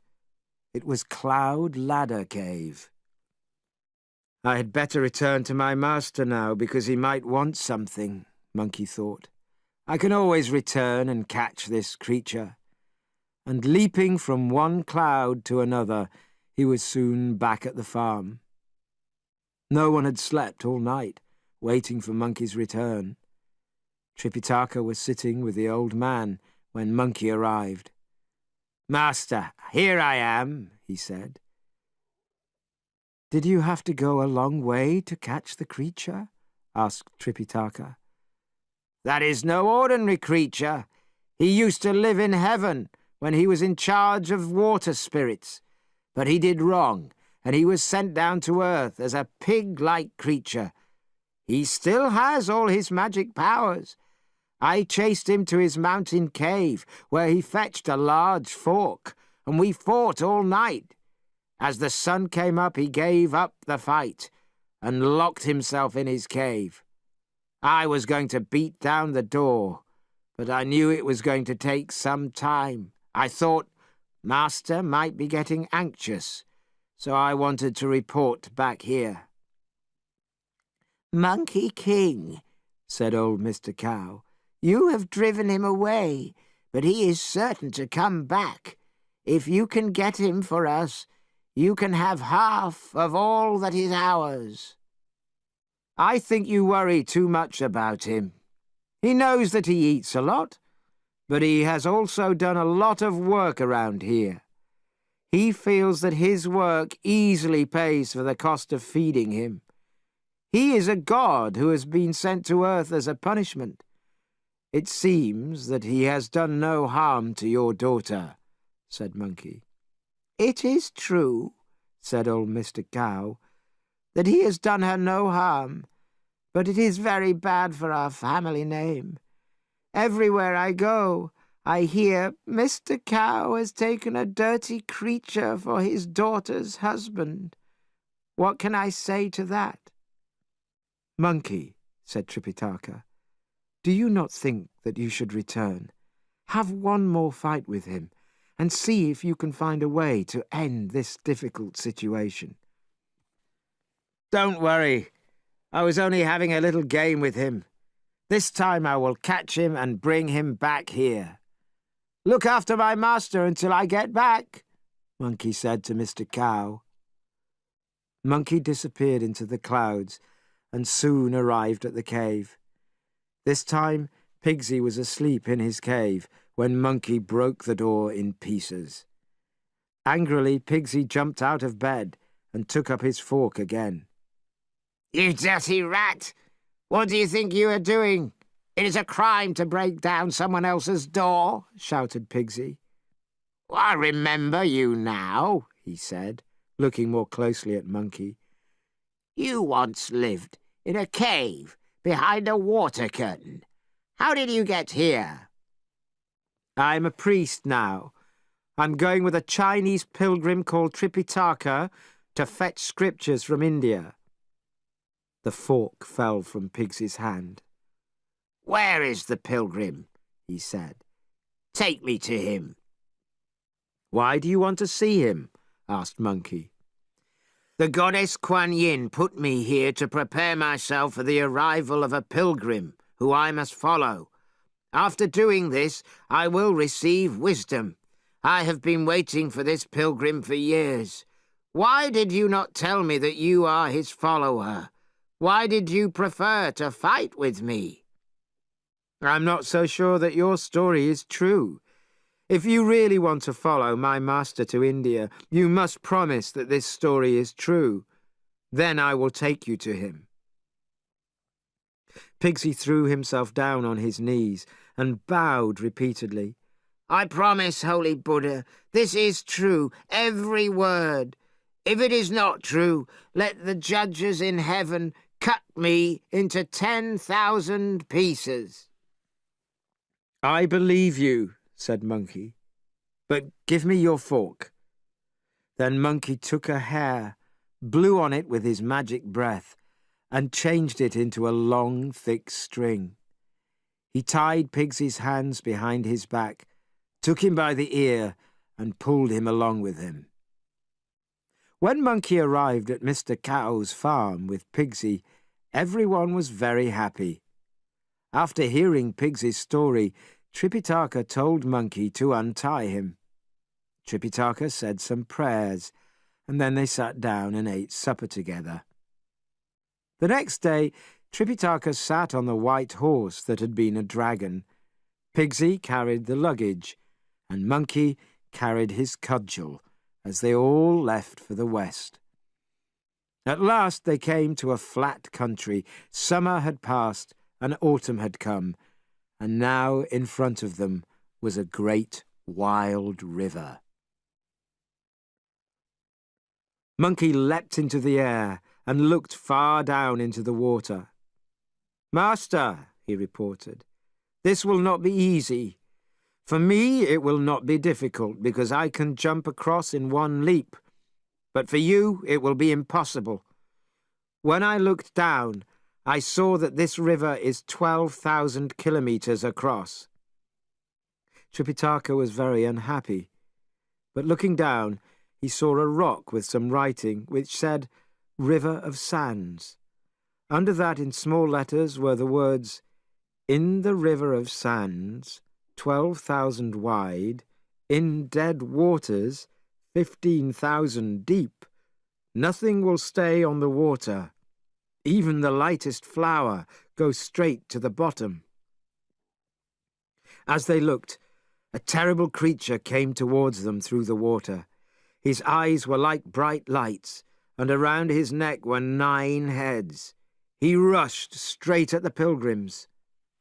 Monkey pushed Tripitaka to a safe place, while Pigsy attacked the creature with his fork.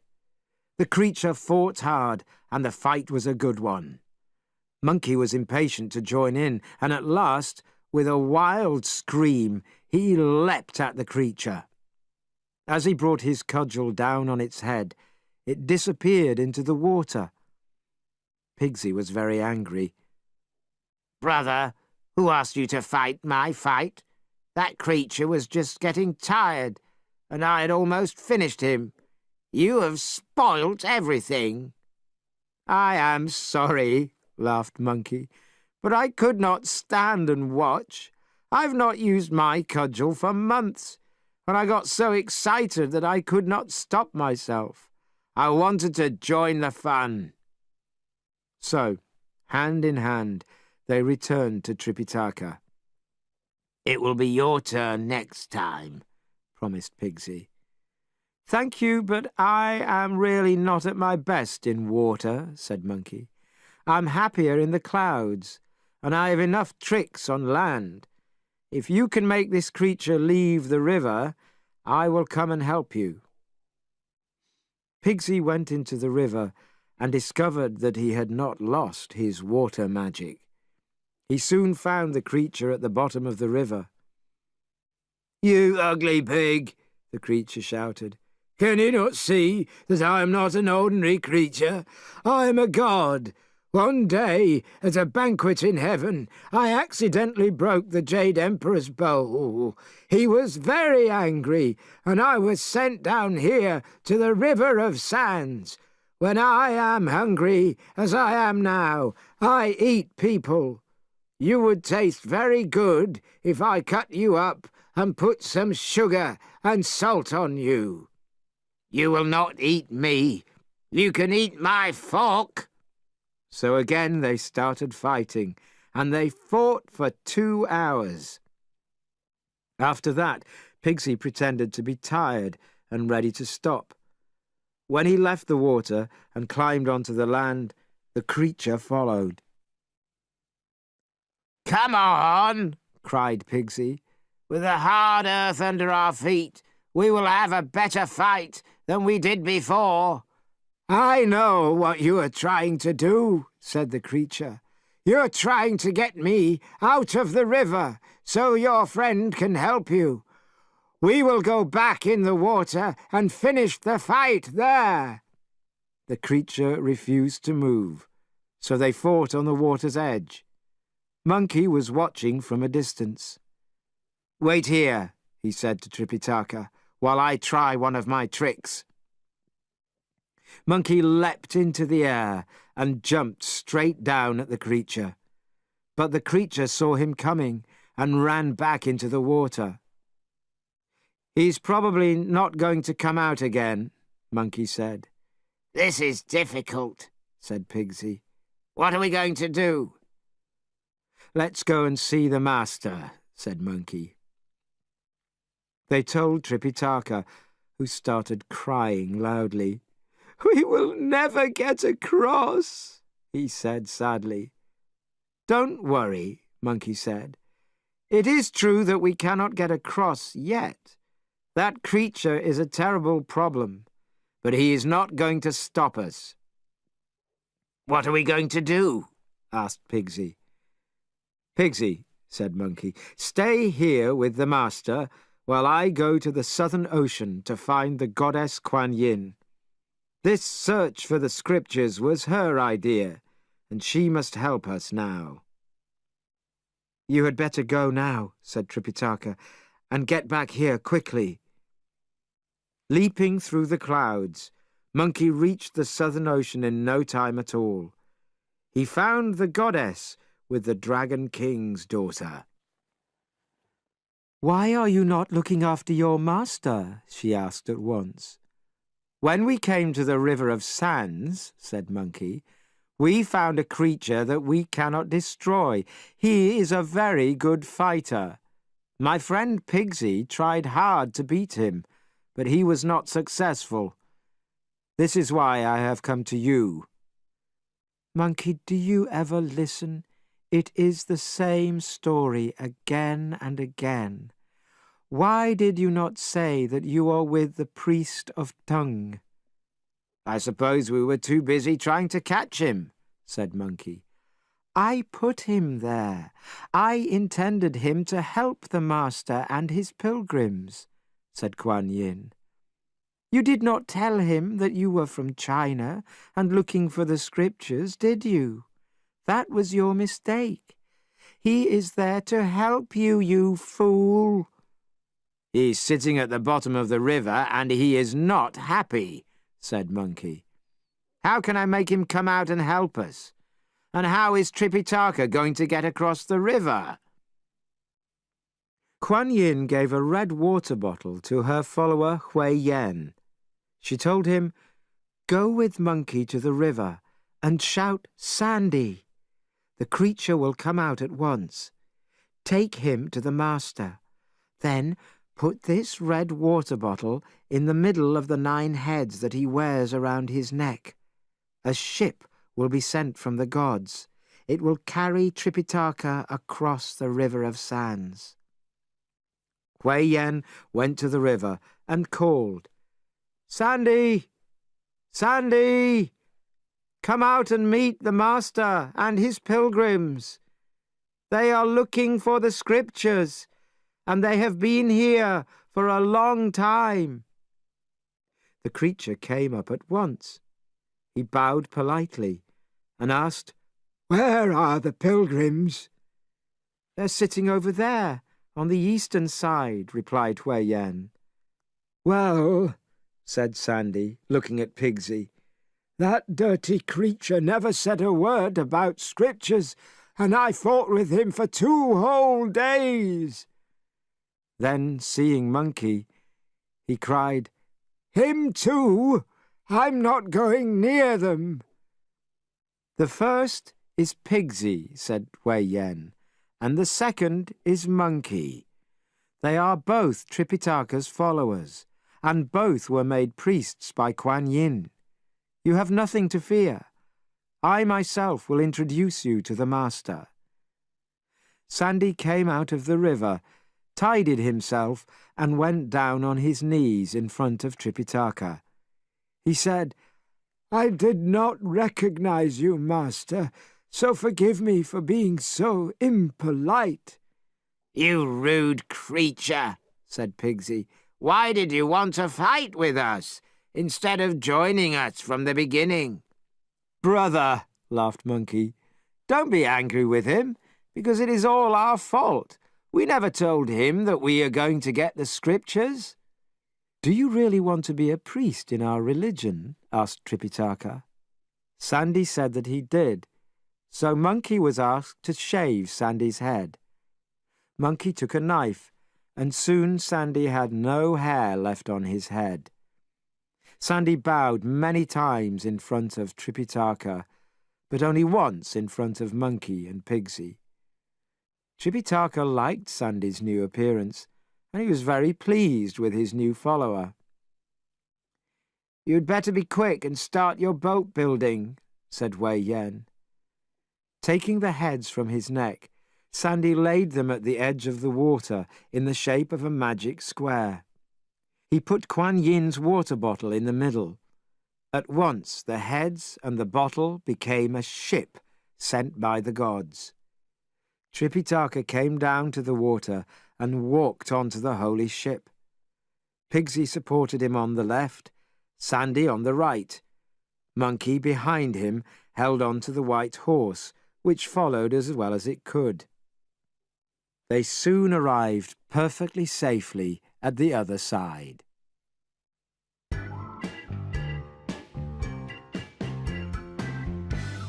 Chapter 4. A Dead King and a Competition. Then Manjusri said a spell.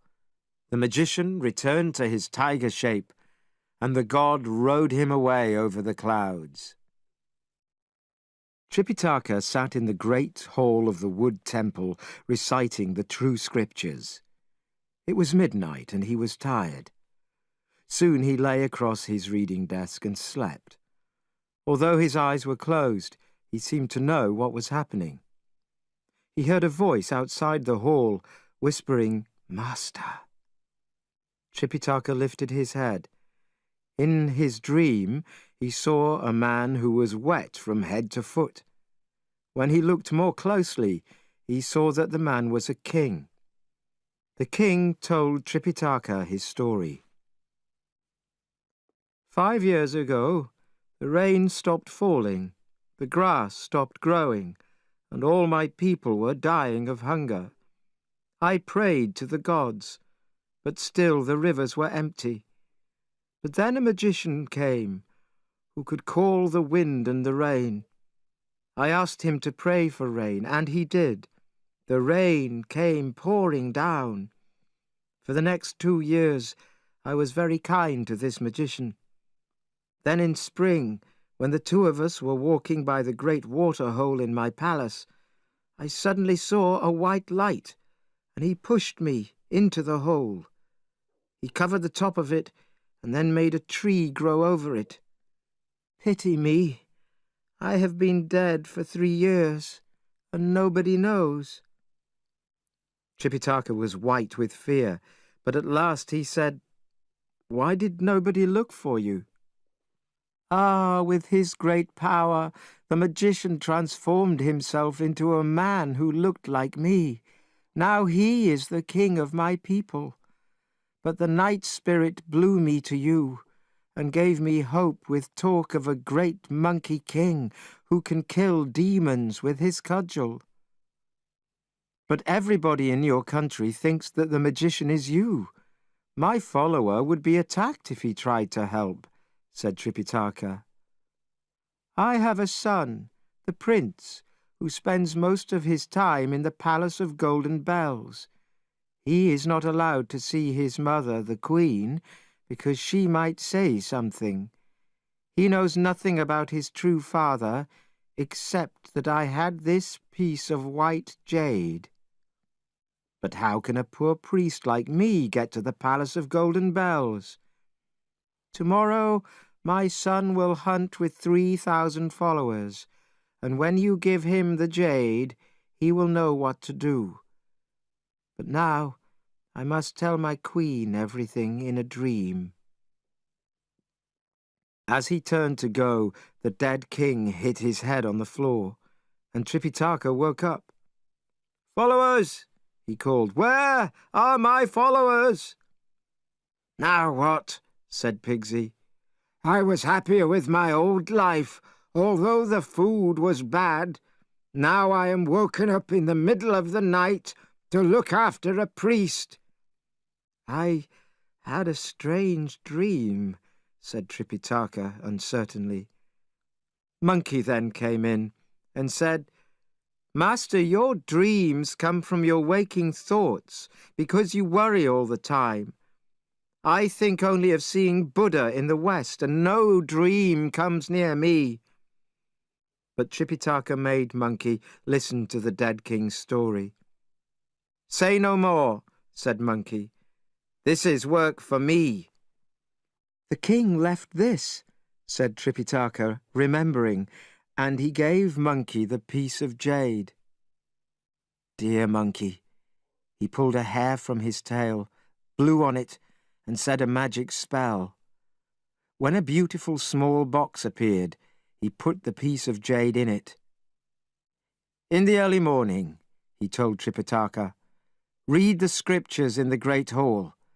I shall transform myself into a little priest, 5 centimeters high, and I shall jump into the box with the jade. When the prince opens the box, I shall jump out, show him the jade, and tell him the dream." Both the follower and his teacher were too excited to sleep that night. At last, the first light of morning came in the east. After giving whispered orders to Pigsy and Sandy to wait quietly for him, Monkey leapt into the air and flew. At once, his red eyes found a walled city to the west. The sadness of its people hung in clouds over the city. But as Monkey was watching this sad sight, the gates opened and the huntsman came out. It was clear from his fine clothes which huntsman was the prince. "Let me play a trick on him," said Monkey to himself. Dear Monkey. Coming down from his cloud, he transformed himself into a small woodland animal and ran in front of the prince's horse. The prince chased it, and the huntsman followed the prince. Soon, Monkey had led all of them to the wood temple.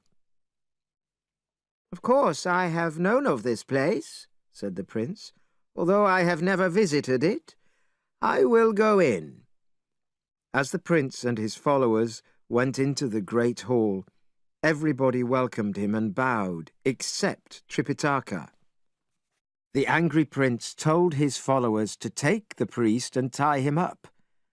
But Monkey, now 5 centimeters high and in the box, told the gods to protect Tripitaka, so the huntsman could not touch him. "What magic are you using?" asked the prince. "To protect yourself?" "I have no magic," replied Tripitaka. "I am only a priest from China, on the way to India to fetch the scriptures. But in this box there is someone who knows something very important." As he spoke, Tripitaka opened the box, and out leapt a very small monkey. The prince laughed and said, "What can that little creature know?" But Monkey, to the great surprise of everybody, used his magic to return to his full size. "Prince," he said, "please listen to me. 5 years ago, your country had no food because no rain fell. But then a magician came, and he brought rain. Is this true?" "Yes, yes, yes. Go on." "And what happened to the magician?" 3 years ago, when he and my father were walking in the garden, a magic wind blew a piece of jade out of the king's hand, and the magician went back to his mountains with it. But the king, my father, still misses the magician, and he has locked the garden." Monkey laughed, but he asked the huntsman to move away so he could speak privately to the prince. "Sir, it was your father who disappeared. The man in the palace is the magician who brought rain." "That is not true," said the prince. "Here is the piece of jade," said Monkey. "You stole the jade!" shouted the prince to the priest. "Take him away!" Tripitaka shouted fearfully to Monkey, "Oh, Monkey, you fool! What have you done?" "Wait!" cried Monkey. "I am the Monkey King and a follower of Tripitaka. Last night, in this temple, your father came to my master in a dream. He told him that the magician had pushed him into a great water hole in the palace and changed into a man who looked like him. He could then pretend to be the king. I changed into a hunted animal to lead you here because I wanted to tell you this. Will you believe my story or not?" The young prince did not know what to believe. "Ride home," suggested Monkey. "Take this piece of jade with you, and ask your mother, the queen, if the present king is her husband." The young prince agreed and went back to the palace. He found his mother, the queen, still worried about a dream she had had the night before. "Mother," said the prince, "forgive my words before I speak them. Compare your life with my father in the last 3 years, with the years before that, and tell me if his love is as warm today." In answer, the queen recited, "3 years ago, something warm and kind. These last 3 years has been as cold as ice." The prince told his mother everything that he had heard that day. Then he showed her the piece of jade. "Oh, my son," said the queen, "when you came I was crying because of a dream I had last night. I dreamt I saw your father. His head was under water and he was dead. But his soul had visited a priest of dung and asked him to destroy the magician. He also asked him to save his own body from where it had been thrown. Go quickly and ask that priest to help us." The young prince ran out, jumped on his horse, rode back to the wood temple, and asked the pilgrims to find his father. So the next night, Monkey and Pigsy were at the gates of the locked flower garden. But Monkey had told Pigsy that there was gold at the bottom of the waterhole. He said nothing about the dead king. Pigsy brought his fork down on the lock of the gates and broke it. Inside the garden, Monkey could not stop himself jumping and shouting happily. "Brother," said Pigsy, "you will ruin us, making all that noise." "Why are you trying to make me nervous?" said Monkey. They found the tree that the magician had planted on top of the hole. "Now, Pigsy, the gold is hidden under this tree," said Monkey. At once, the fool Pigsy hit the tree with his fork until it fell down. Then he used his nose to dig under it until, about a metre down, he found a big stone. "Brother," he cried, "this is luck! The gold will be under this." Pigsy used his nose again and lifted the big stone. Below it, something was shining. "That is the gold!" cried Pigsy. But looking closer, they saw it was the light of the stars and the moon in the water. Monkey made his cudgel grow until it was 10 meters long, and Pigsy climbed down it. When he was in the water, he began to swim. Monkey called down to him, "The gold is at the bottom!" So Pigsy dived down, and opening his eyes again, saw a door with a sign on it that said, "The palace at the bottom of the waterhole." Pigsy went in, and a servant called out, "Great King, something awful has happened. A priest with a long nose has come in." The Dragon King of the waterhole was not surprised. "That must be Pigsy," he explained. "He has come with the Monkey King to find the dishonest magician. Please, come in and sit down," he called to Pigsy. Pigsy, happy and wet, sat in the best seat and asked, "Where is the gold?"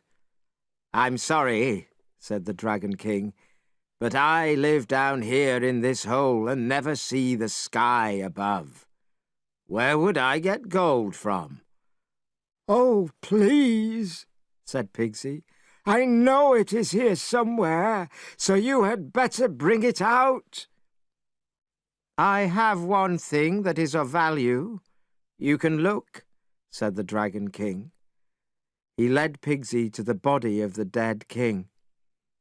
Pigsy went back up to Monkey. Monkey told him that the body was better than gold, so Pigsy dived back down again and brought the body up. Monkey looked closely at the body, which had been dead for 3 years. He asked Pigsy, "After 3 years, how can it still look so fresh?" "The Dragon King used a magic stone to keep it like that," Pigsy answered. "That was a bit of luck," said Monkey, "but we must still get his enemy and make him pay for this terrible murder, and we will be thanked for our good work. Quickly, Pigsy, carry the king away." "Where to?" asked Pigsy. "To the temple," said Monkey, "to show him to Tripitaka." "What an idea," Pigsy complained to himself. "I was tricked into doing this job. I do not want to carry this dead body." "Hurry, Pigsy," said Monkey impatiently. "I am not going to carry it," said Pigsy. "If you do not want to be beaten, you will carry it away now," said Monkey. Pigsy feared the cudgel, So he lifted up the dead body and put it on his back. "This monkey," he said to himself, "has played a dirty trick on me, but he will be sorry. When we get back to the temple, I will tell Tripitaka that Monkey can bring the dead to life. Monkey will say that he cannot, and I will tell Tripitaka to recite the spell. Monkey's head will hurt, but I will not be happy until his brains shoot out of his head." They took the body back to the temple and showed it to Tripitaka. He told Monkey to bring it back to life. "Only Yama, King of Death, can do that," said Monkey. "Don't believe him," cried Pigsy. "Just tighten that cap on his head." Poor Monkey. He was soon holding his head in great pain as Tripitaka recited the spell. The cap became tighter and tighter. "But Master," said Monkey, "what will happen if I fail?" "If someone puts a good breath into him, he will be himself again, even after 3 years under water," said Tripitaka. Pigsy at once offered his breath, but Tripitaka knew that it was not pure. Pigsy had eaten the bodies of humans. So he asked for Monkey, whose food had been only apples and food from the forest. Monkey blew hard into the king's mouth, and his soul returned. Then they all went back to the city to find the magician who had taken the appearance of the king. When they were led to him, they refused to bow. "And who are you?" asked the false king, surprised. "My master," said Monkey, "is called Tripitaka, and he is like a younger brother to the Emperor of China. I am his main follower." Then he told the false king about Pigsy and Sandy, but he introduced the true king as a temple servant. The false king wanted to know more about this temple servant. He looked at the true king, who was afraid of him, but Monkey whispered, "It's all right. I will speak for you." Dear Monkey. He stepped forwards and cried to the magician in a loud, clear voice, "O king, this old man has had some hard times in his life. 5 years ago, disaster came to his family when heaven sent no rain and people died because there was no water. Then from the mountains came a magician who helped the people. But he then destroyed this man's life. He pushed him into a great water hole in the palace and became a false king of the people. But I have returned life to the dead man, and he should be king again. Not this magician!" The magician felt fear deep in his heart. Taking a sword from a soldier, he jumped on a cloud and disappeared. Both Sandy and Pigsy were very angry. "Now we will never be able to find him," they shouted. Dear Monkey, telling Pigsy and Sandy to take good care of the prince, the king, his ministers, the queen and Tripitaka, he suddenly leapt into the clouds. Looking down, he saw the magician running to the northeast. He shouted, "Where do you think you are going? Monkey has come!" "Keep out of my way!" shouted the magician. Monkey fought a terrible fight with his cudgel against the magician and his sword. But suddenly the magician escaped back to the city. He transformed himself into someone who looked like Tripitaka. Monkey followed him, but did not dare use his cudgel. "Which is the real Tripitaka?" he shouted to Pigsy and Sandy. We do not know, they answered. We have no idea. Master, recite your spell, called Monkey. The real Tripitaka at once recited. Pigsy lifted up his fork as the magician flew up into the air. Dear Pigsy, he chased the magician with Sandy and Monkey close behind him. What a fight there was then, with 3 wild priests hitting and kicking at one terrible, ugly creature again and again. In the end, Monkey leapt above the creature, and he was going to cut him in half with his cudgel when a voice said, "Monkey, stop the fight." It was the god Manjusri. He had come down from heaven with a magic mirror which showed demons in their true form. "But I do not understand," said Monkey. "In this mirror, the magician is a tiger." "Yes," said Manjusri. "As a magician, he was acting under Buddha's orders." "What?" cried Monkey. "The magician is protected by Buddha. How can that be?"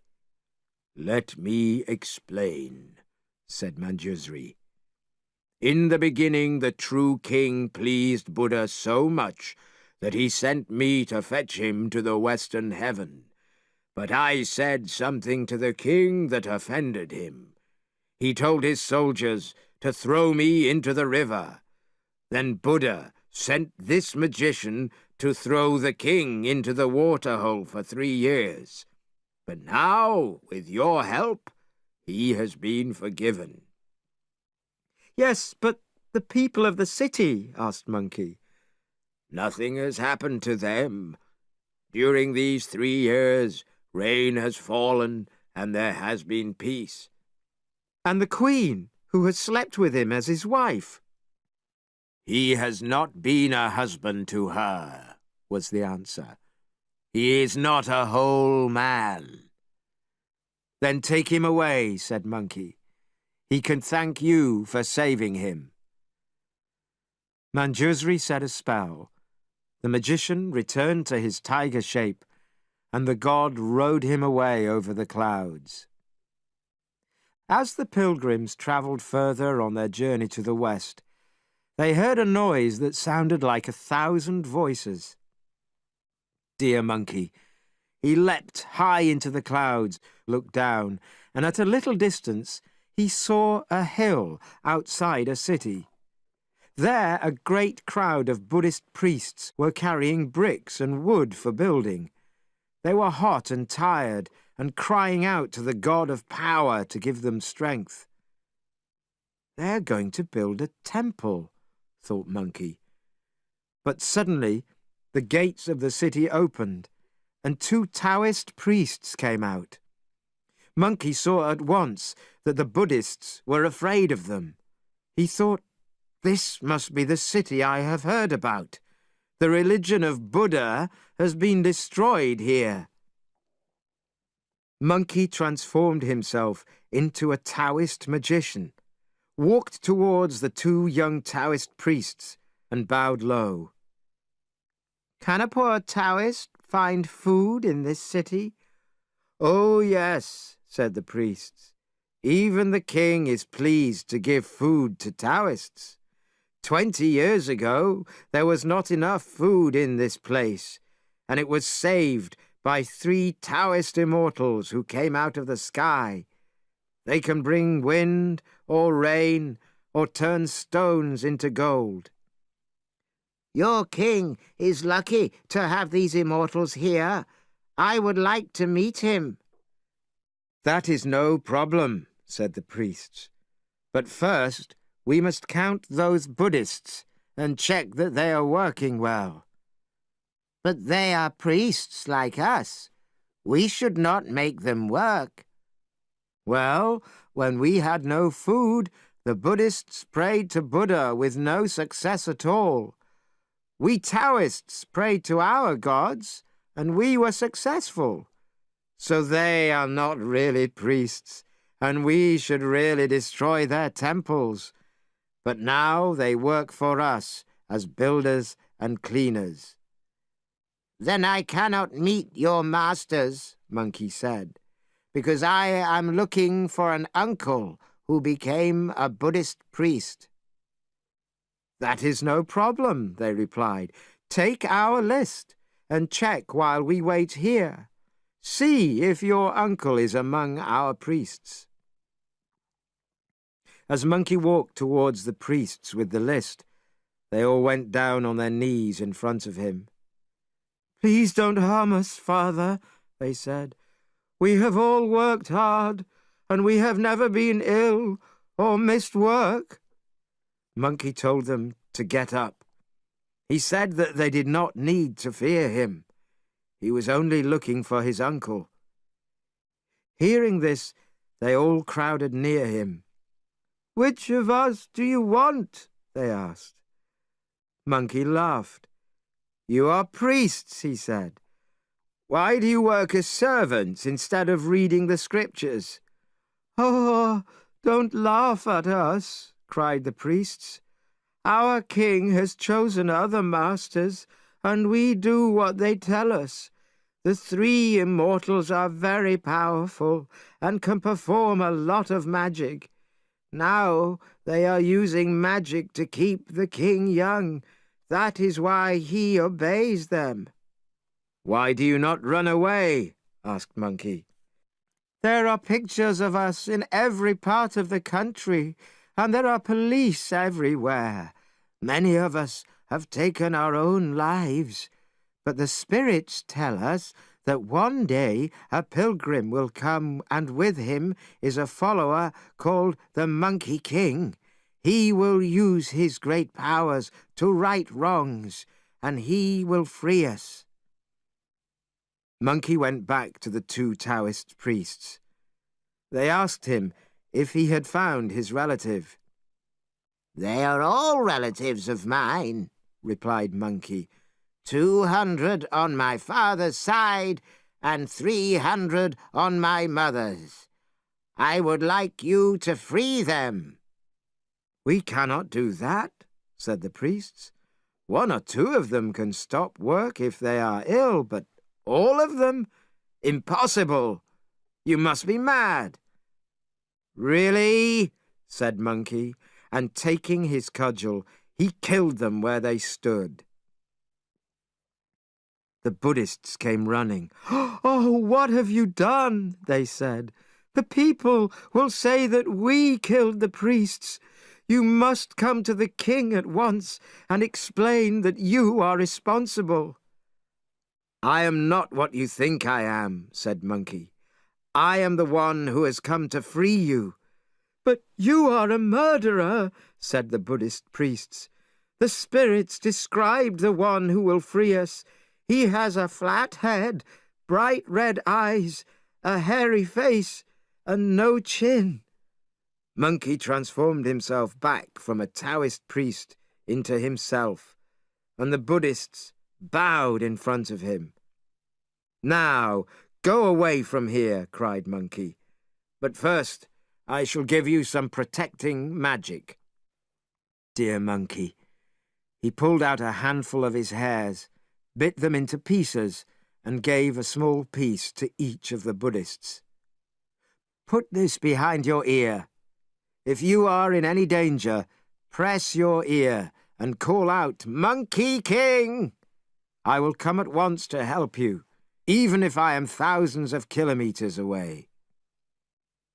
Some of the braver priests tested the hairs and called out, "Monkey King!" At once, a thunder god with a great cudgel appeared. "If you say 'quiet,' he will disappear," Monkey told them. And at the word "quiet," he disappeared. "Don't go far from this place, and there will be news for you soon," Monkey called as the priests departed. He left to tell Tripitaka what had happened. As the pilgrims entered the city, some people were afraid of them. But an old Buddhist priest recognized Monkey and shouted, I have dreamt of you, Monkey King. Thanks to you, we are not ghosts. We are living men." That night, Monkey's head was so full of plans for the next day that he could not sleep. He got up, looked down into the street, and saw that the Taoists were all celebrating in the temple. They were led by the three immortals. At once, Monkey went to find Pigsy and Sandy. "Come and have some fun," he whispered in Sandy's ear. "Who wants fun in the middle of the night?" said Sandy sleepily. "The Taoist temple has plenty of food in it," said Monkey. "Bread, cake, fruit, sweets." Pigsy woke up at the sound of a list of food. "Brother, I am coming too," he cried. When they arrived at the temple, Pigsy could not wait. "They're all still praying," he complained. "I will soon stop that," said Monkey, and he blew hard. A great wind passed through the temple, blowing everything onto the ground and putting all the lights out. Frightened in the dark, all the Taoists ran away. The three pilgrims went inside, and the three of them finished all the food. But a little Taoist remembered that he had left his handbell in the temple and went back for it. He opened the door and saw that all the food was gone. He ran away to fetch the three immortals. When they came, one of them thought that their gods had eaten the food. "Let's pray to them," the immortals said, "for long life for the king." Then Monkey jumped out and called to them. "How could you be such fools?" he said. "We are not gods. We are priests from China. We have eaten all your food, and your king will have to go somewhere else for a long life." The Taoist immortals attacked the pilgrims, but Monkey took Sandy in one hand and Pigsy in the other and leapt onto a cloud with them. In no time, they were back in their beds in the hotel where they were staying with Tripitaka. Next day, the king was very angry when he heard that 3 Buddhist pilgrims wanted to see him. But one of his ministers stepped forward. "The country of Tung is 50,000 kilometers away," he said. "If they really come from there, they must have magic powers. Let's hear them." So the king allowed the pilgrims to come in. But before they could speak, 3 important Taoists came in and made a report to the king. "Yesterday," they said, "these 3 killed 2 of our followers and helped 500 Buddhist priests to escape. That night, they went into our temple and ate all the food." The angry king ordered the immediate death of the 3 pilgrims. But before anyone could do anything about the order, some men arrived asking urgently for rain. The king thought about the pilgrims' magic powers. "There will be a rain-making competition between you and the immortals," he said to the pilgrims. "If you win, you will go free. If you lose, you will die." A tower was quickly built, and the king, the pilgrims, and the immortals went outside.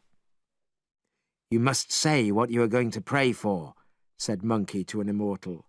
"How else will we know if you are successful?" When the king heard Monkey's words, he said, "This little priest is a sensible monkey." "There's no need to tell you," said the immortal. "The king knows what I am going to do." "That is not what I mean. We must each have our program. If we do not, we will get confused." "Yes, fine. I shall cry out 4 times, said the immortal. "At the first cry, wind will come. At the second, clouds will appear in the sky.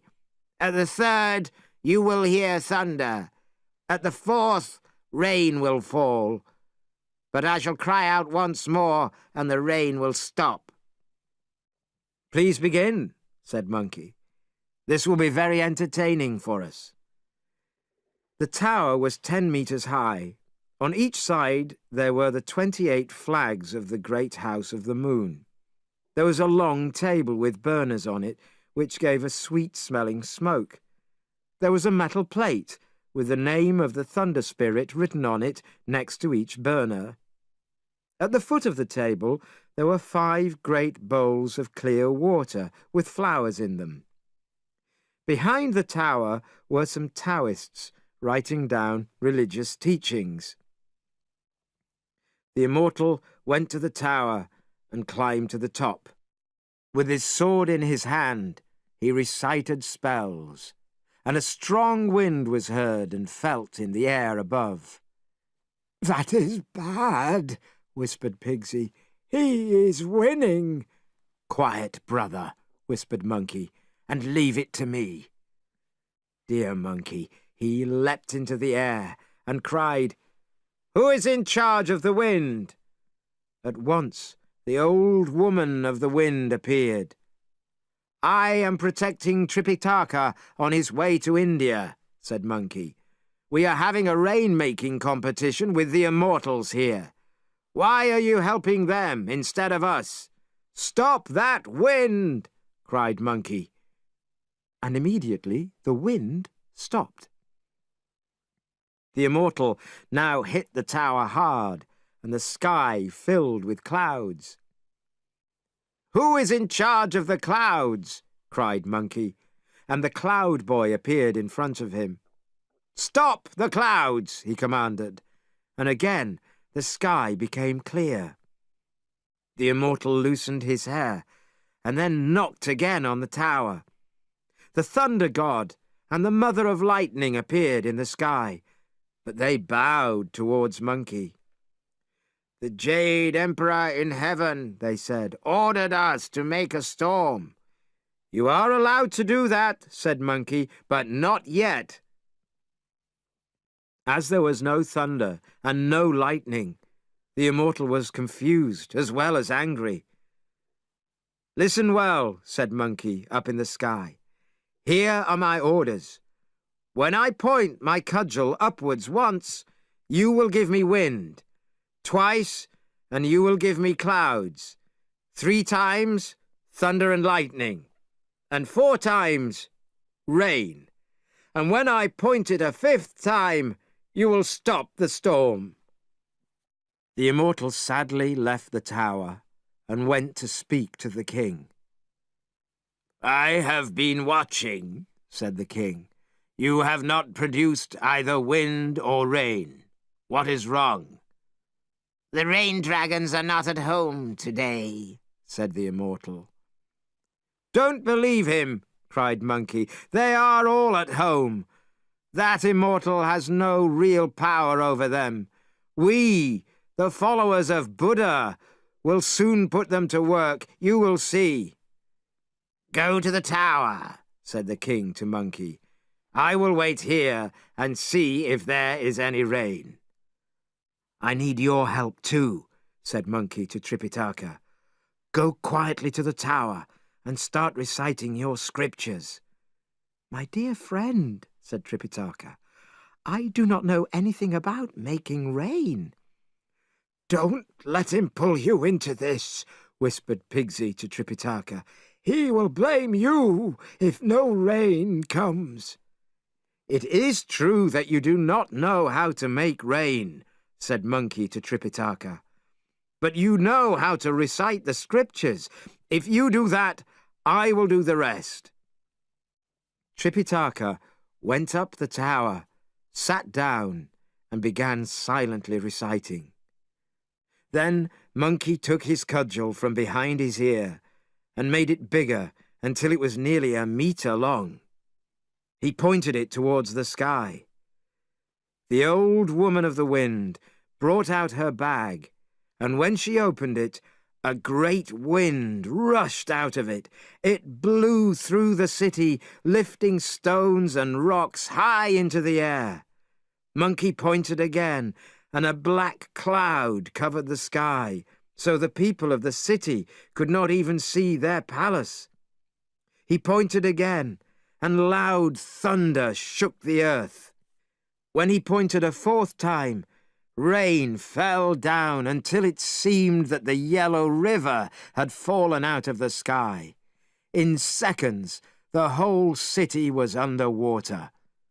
The people of the city were filled with terror, and they all began saying their prayers. The rain fell from early morning until midday. "Enough!"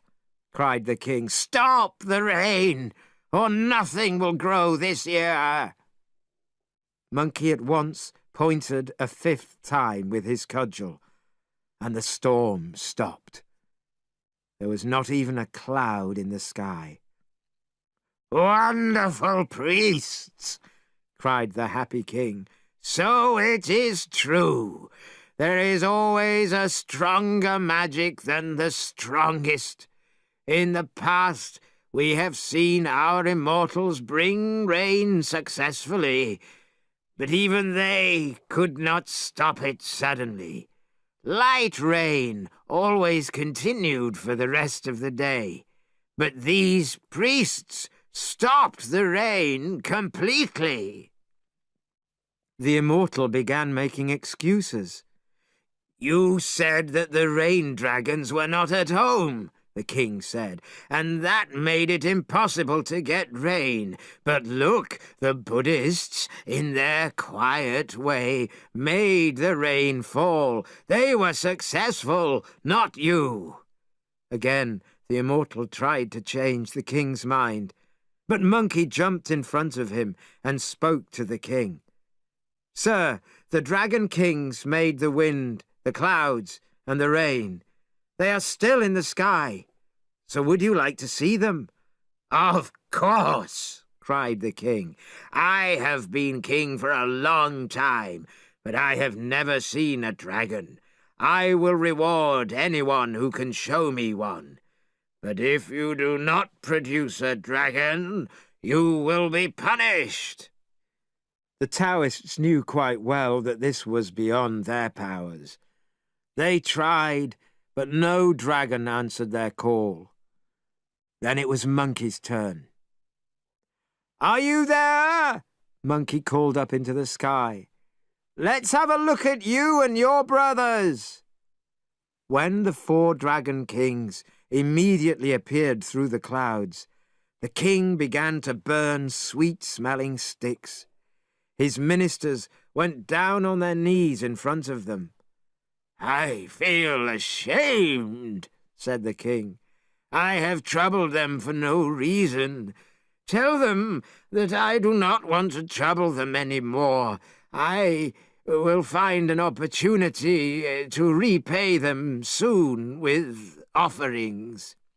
"Spirits, you can leave us now," said Monkey. "The king will repay you with offerings at the earliest opportunity." The dragons flew off, each to his own ocean, and again the sky was clear. The king gave orders for a banquet the next day to thank the pilgrims. All the Buddhists were invited to return to the city, and they were welcomed to the banquet by the king himself. After the banquet, the Buddhist priests took the pilgrims to the gates of the city, and they gave Monkey back the hairs he had given them. Then Monkey said, "Now you can see that Buddhism is the true way, but you must obey all priests, Taoist priests too, and become better men. Then these hills and streams will be safe forever." The king himself rode out with the pilgrims far beyond the city's walls, where they said goodbye.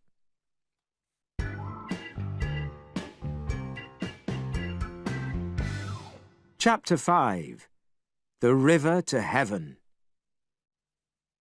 "What has happened to Tripitaka?" shouted Monkey from the air.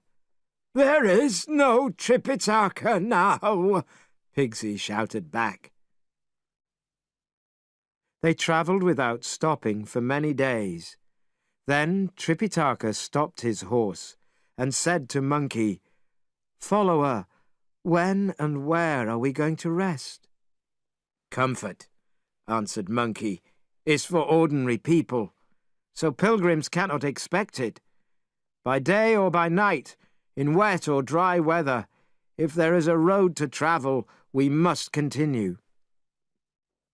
Soon Sandy shouted, "There is a great river in front of us!" "Wait here," cried Monkey, leaping high into the air.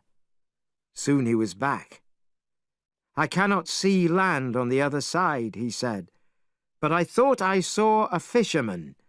He was standing at the water's edge. I will ask him about the river." But it was not a fisherman that Monkey had seen. It was a sign that said, "The river that leads to heaven. Few people have reached the other side." When Tripitaka read this, he cried quietly. "I knew so little of the difficulties in our way on the road to India," he said. "Listen," said Pigsy. "That music means there are priests praying somewhere near here. They will tell us how we can get across the river." Following the sound, they soon saw a village of several hundred houses. One of them had a flag at its gate and lights outside.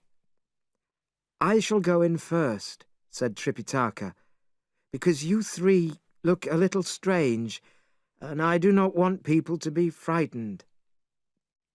An old man came to the door, and when he saw Tripitaka, he said, "You have come a little late. The banquet is almost finished, and there is not much to eat." "I did not come for the banquet," answered Tripitaka. "I have come from China, and I would like a bed for the night, if that is possible." "China is a very long way away," said the old man, whose name was Chen.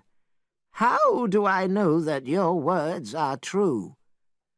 "My 3 followers have helped me on the journey. They have made it possible for me to travel so far." "Well, they had better come in with you." The 3 pilgrims came rushing in out of the dark, leading the white horse carrying the luggage, and shouting. The old man fell on the floor, crying, "Demons! Help! Demons!" "Not demons," said Tripitaka, "but my followers. I know they are ugly, but they are very good at fighting tigers, dragons, and other creatures." A group of praying priests jumped up and ran away in fear. The pilgrims laughed so loudly at this that the priests ran even faster. "You fools!" cried Tripitaka to his followers. "I have tried so hard to teach you to behave correctly. Learn this. It is admirable to be good without being taught. It is normal to be good after being taught. Only a fool is taught, and then is still bad. Do you not understand that I will have to take the blame for this?" The 3 stood silently, so the old man believed that they really were followers of Tripitaka. He sat Tripitaka in the best place at the table, and food was brought for them all. Tripitaka began to recite the scripture before eating, but Pigsy poured all the food into his mouth from the bowl before Tripitaka had finished. As Pigsy was calling, more food, to the servants, the old man spoke to Tripitaka. "Did you read the sign by the river? You were quite near the temple of the great king of magic," he said. "He is the god who sends us rain. He makes things grow." But as he spoke, he began to cry loudly. "Why are you crying when you speak of the god?" asked Monkey. Oh, that God is an angry God, and every year he takes the life of a boy and a girl, so we have few children here. I have one child, a son called Warboy, and my brother has one girl called Much Gold. This year our family must give the children to the god, and both of them must die." "Let me see the boy," said Monkey. The boy was brought down from his bed and ran around eating fruit. Without a word, Monkey transformed himself into a boy who looked exactly the same. "That is unbelievable," cried the father. "Look, when I call, both come running to me." Monkey then changed back to his own form. "I'm going to save this child's life," he said to the father. "I will let the great king of magic kill me for the gods." The old man's brother was standing in the doorway, watching and crying. "I think you are worried about your daughter," said Monkey. "Father," said the old man, "I cannot lose her. She is my only child. Who will cry for me when I die?" Monkey pointed at Pigsy. "If you feed that long-nosed brother of mine enough," he said, "he will transform himself into your girl and do anything else you ask. The great king of magic can kill us both together." Pigsy was shocked. "Leave me out of this," he said. "You know what they say," said Monkey. "Even a chicken must work for its food." "I am no good at transformations," complained Pigsy. "I can change into a mountain or a tree, but it is much more difficult to change into a small girl." "Don't believe him," said Monkey to the girl's father. "Bring your child." Soon the man returned with his child, and all the priests and servants asked Pigsy to save her. "Here she is," said Monkey. "Have a look, and be quick." The fool Pigsy shook his head, said a spell, and cried, "Change!" His head was now the same as the child's, but his big stomach had not changed. "You can hit me if you like," complained Pigsy, "but I cannot do any better than that." "I can see that I will have to help," said Monkey, and he blew on Pigsy, who was soon like the child from head to foot. "What happens now?" asked Monkey. "How are we brought to the god?" The girl's father came forward. "It is quite simple," he said. "You sit in 2 dishes. 2 men carry you to the temple, and then the great king of magic eats you." "Watch me," Monkey said to Pigsy. "While he is cutting me into pieces, you can run away." "But he might begin with the girl," cried Pigsy. "No," said Warboy's father quietly. "The meal always begins with the boy." "Well, that is lucky," said Pigsy. Suddenly, they all saw lights outside and heard the sound of voices as the gate opened. A loud voice cried, "Bring out the boy and the girl!" The 2 fathers cried, while the great king's servants carried the boy and the girl away. "Great king," said the villagers when everything was ready, "we now offer you a boy child, Warboy, and a girl child, Much Gold, with a pig, a sheep, and some wine." Then they went back to their homes. "I think I will go home too," said Pigsy. "You have no home," said Monkey. "What rubbish you talk! We have started this job, and now we have to finish it." Just then, a strong wind blew through the door, and as it opened, the great king appeared. He was a horrible creature, with eyes like fire and teeth like a pig. "Which family do you come from?"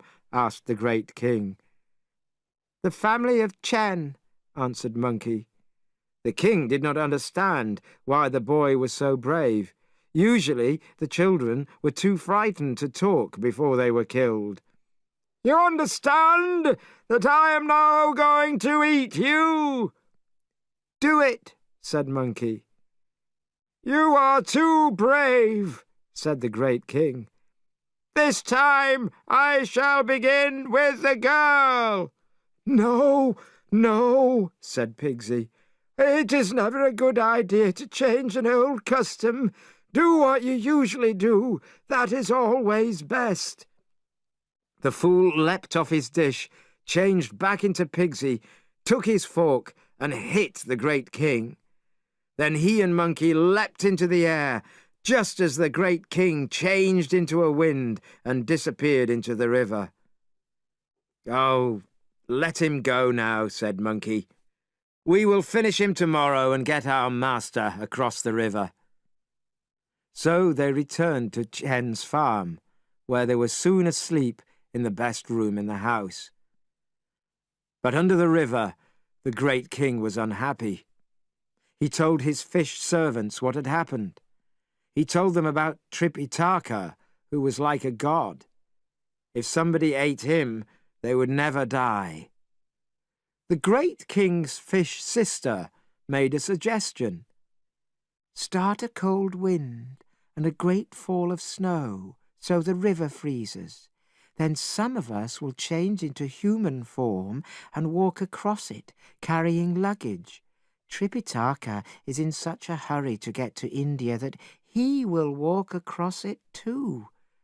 When you hear him above you, heat the ice. The pilgrims will fall through it, and you will have them all." Just before the sun came up, Tripitaka and his followers began to feel cold. "Pilgrims," said Monkey, "should not feel either heat or cold." But they could not sleep, and when they looked out of the window, everything was white. The snow was so lovely that they sat and watched it fall. It was like small pieces of white jade. Soon servants brought them hot water to wash in, hot tea to drink, and hot food to eat. They even brought heaters for the rooms, but when the meal was finished, the pilgrims were colder than ever. By now there was nearly a meter of snow outside, and seeing this, Tripitaka began to cry. But towards evening, everyone was talking about the river. It had frozen, and people were walking on the ice. The next morning the ice was even thicker, and Tripitaka gave thanks to the gods for this chance to walk across the river.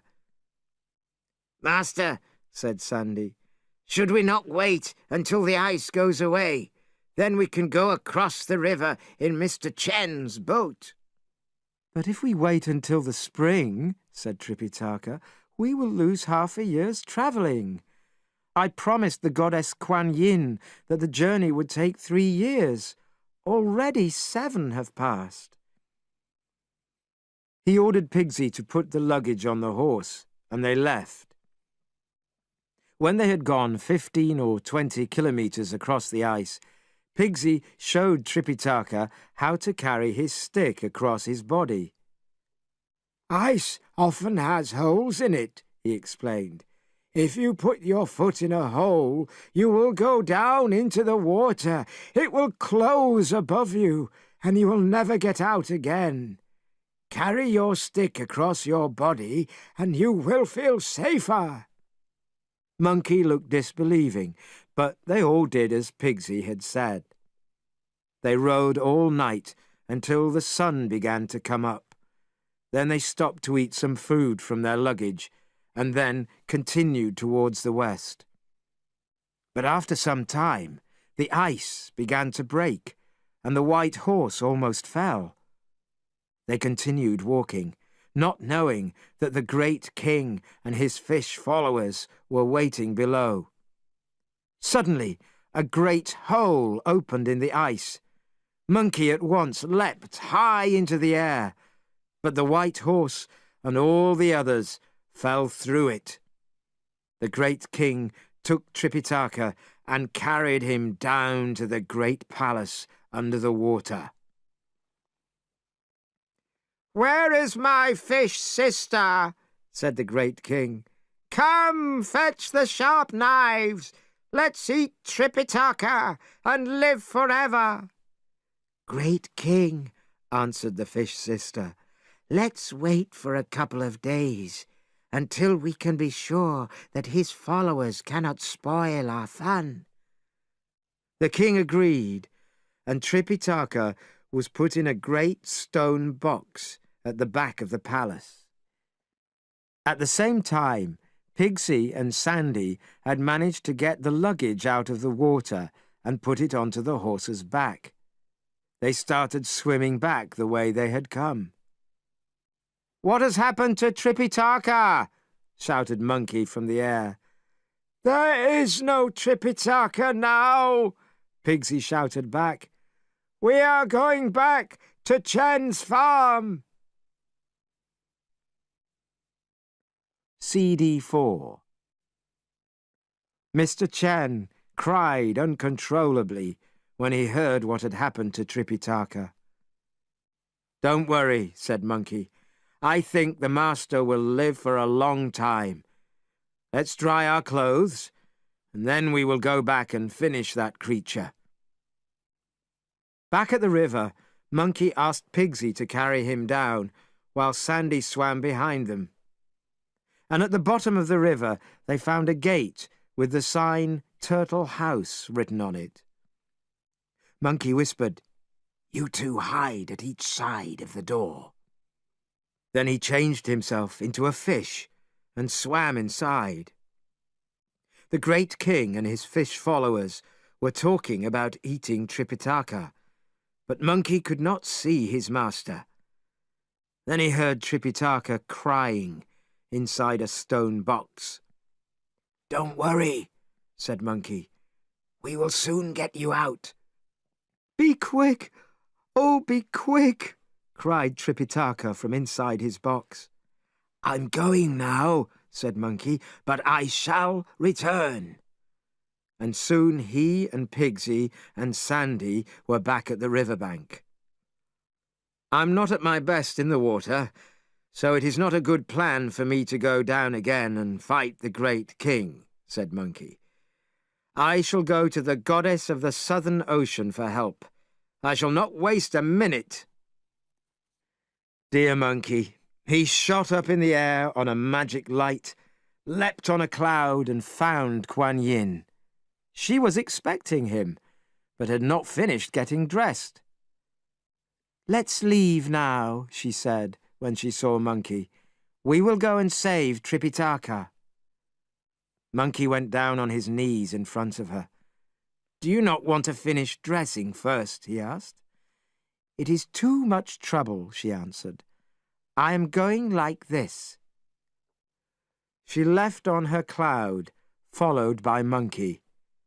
"Well, that was quick," said Pigsy as they appeared.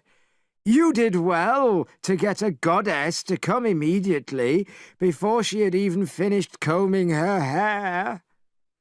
The goddess sailed low over the river like a cloud. Untying the belt from her dress, she tied a basket to it and pulled the basket through the water. She repeated the words, "The dead go, the living stay," 7 times, and pulled the basket up. There was a gold fish in it. Its tail moved, and its eye stared. "Go at once into the water and fetch your master," said the goddess to Monkey. "But what shall I do with the great king?" asked Monkey. "The great king is in the basket," said the goddess. "He used to live in a little pool in my garden. Every day he used to put his head out and listen to the scriptures until at last he held great magical powers. But one day there was a great storm, and the water took him far out to sea. I thought that he might be using his magic against your master, so without stopping to comb my hair, I made this magic basket to catch him in." "If you want to make humans believe in the gods," said Monkey, "you will wait here.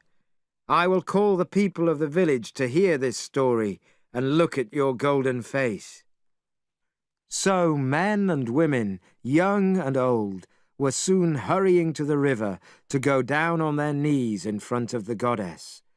One of them later painted a famous painting called Kuan Yin with the fish basket. When the goddess had returned to the southern ocean, Pigsy and Sandy dived down to the great king's palace. All the great king's fish followers were dead, so they soon helped Tripitaka out of the stone box and took him back to Chen's farm. "We are sorry, sirs," said the Chen brothers, "that you had so many problems." "Oh, that is all finished now," said Monkey. "The important thing is that next year and every other year your village will not lose its children. But we would be glad if you could give us a boat to carry us across the river." All the villagers started to make boats. But when the pilgrims went back to the river, they heard a voice. "O great Monkey King, you do not need to build a boat. I will take you." And above the waters they saw the white head and the enormous body of a turtle. "You!" cried Monkey. "You, demon! If you come near us, I will kill you with my cudgel." "Great Monkey King," said the turtle, "listen to me. I am not a follower of the great king. His palace below the river used to be mine. Then one day that creature came swimming into the river, killed many of my family, and made the others work for him. I am grateful for all that you have done. You have made us free again." "Promise me, and promise the gods, that this is all true," said Monkey. The turtle opened his red mouth wide. "I promise you and all the gods, if I do not take Tripitaka safely across the river, my bones will turn to water." The turtle came out of the river, and people saw that his back was 15 meters wide. "Climb on the turtle's back," called Monkey to the others. "He has promised that we will be safe. When creatures speak human language, their words are usually true." The white horse was led to the middle of the turtle's back. Tripitaka stood to the left, Sandy to the right, and Pigsy behind the horse's tail. Monkey put himself in front of the horse's head. "Now, Turtle," he cried, "go gently, because if you do not, there will be a cudgel on your head." With this warning, the turtle moved smoothly over the water. As the pilgrims left, all the people of the village bowed and thanked Buddha. The turtle travelled quickly, and in less than a day they had arrived at the other side. Tripitaka said to the turtle, "I have nothing that I can give you, but I would like to thank you for taking us across the river."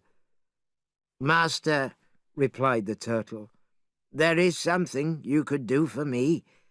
I have been trying to become perfect for about 1,000 years, and that is a long time. I can now use human speech, but I am still a turtle. Please ask the Buddha if I can become a human." Tripitaka gladly promised to ask Buddha the question, and the turtle swam back to his home in the river. Again, Pigsy carried the luggage, and Monkey helped Tripitaka onto the white horse. With Sandy behind them, they soon found the road to the west. They travelled for many months. The country was very different from anything they had seen before. The flowers were like jewels. The grass looked magical, and there were strange and wonderful trees. In every village, families were entertaining priests. On every hill, immortals were practicing control over their bodies. In every wood, pilgrims were reciting and singing. Every night they found somewhere to stay and left again at the first light of day. They travelled on in this way for many more days, until suddenly the light grew bright, and they saw a wonderful castle. "Monkey," said Tripitaka admiringly, pointing at it. "That's a fine place." "Do you remember," said Monkey, "how often on our journey you have bowed in front of the caves and hiding places and palaces of false magicians? It is strange that you do not even get off your horse now, when you see the Buddha's holy castle." So Tripitaka, in great excitement, jumped down from his horse. When they reached the gates, a young priest came out to greet them. He asked, "Are you the pilgrims who have come from the east for the scriptures?" The boy was dressed in beautiful clothes and carried a bowl of jade dust in his hand. Monkey knew him at once and turned to Tripitaka. "This," he said, "is the golden-headed immortal of the Jade Temple at the foot of the holy mountain." "Here you are at last," said the golden-headed immortal. "It is now 10 years since the goddess Kuan Yin told me to expect your arrival. Year after year I have waited, but there has been no sign." "Great immortal," said Tripitaka, bowing low, "I cannot thank you enough for your patience." Inside the temple, sweet-smelling hot water was brought to wash in, and after supper the pilgrims were shown to their beds. Early the next day, Tripitaka put on his finest clothes and jewellery and greeted the young immortal. "That is better," said the young immortal. "Yesterday you looked rather untidy, but today you look like a true child of Buddha. You must let me show you the way. Monkey knows it, but only by air, and you must travel on the ground." Taking Tripitaka by the hand, he led the pilgrims through the temple gardens to the back of the building and up a path to the hill behind. "Do you see that mountain in front of you?" said the young immortal, pointing up. "That is where Buddha has his home. I shall now turn back." Tripitaka at once began bowing low, hitting his head on the holy ground. "If you are going to do that all the way up," said Monkey, "there will not be much of your head left by the time we get there." So Tripitaka stopped bowing, and they climbed some way, walking easily. Then they came to a fast-moving river with rough water. Tripitaka said, "This cannot be the way." But then he saw a bridge and a sign which said, "Cloud Reach Bridge." When they came to the bridge, they saw that it was just some trees laid end to end. It was only a little wider than a man's hand. "Monkey!" cried Tripitaka, afraid. "I cannot walk across that." "Yes, yes, people walk across it to get to the Buddha. Wait while I show you how." Dear Monkey! He walked confidently up to the bridge, leapt lightly onto it, and was soon waving from the other side. "Follow me!" he shouted back. But Pigsy and Sandy repeated to themselves, "It cannot be done." Tripitaka did not move at all. Monkey leapt back again and started pulling at Pigsy. "Fool, follow me across!" But Pigsy lay flat on the ground and refused to move. "If you do not come, how will you ever become a Buddha?"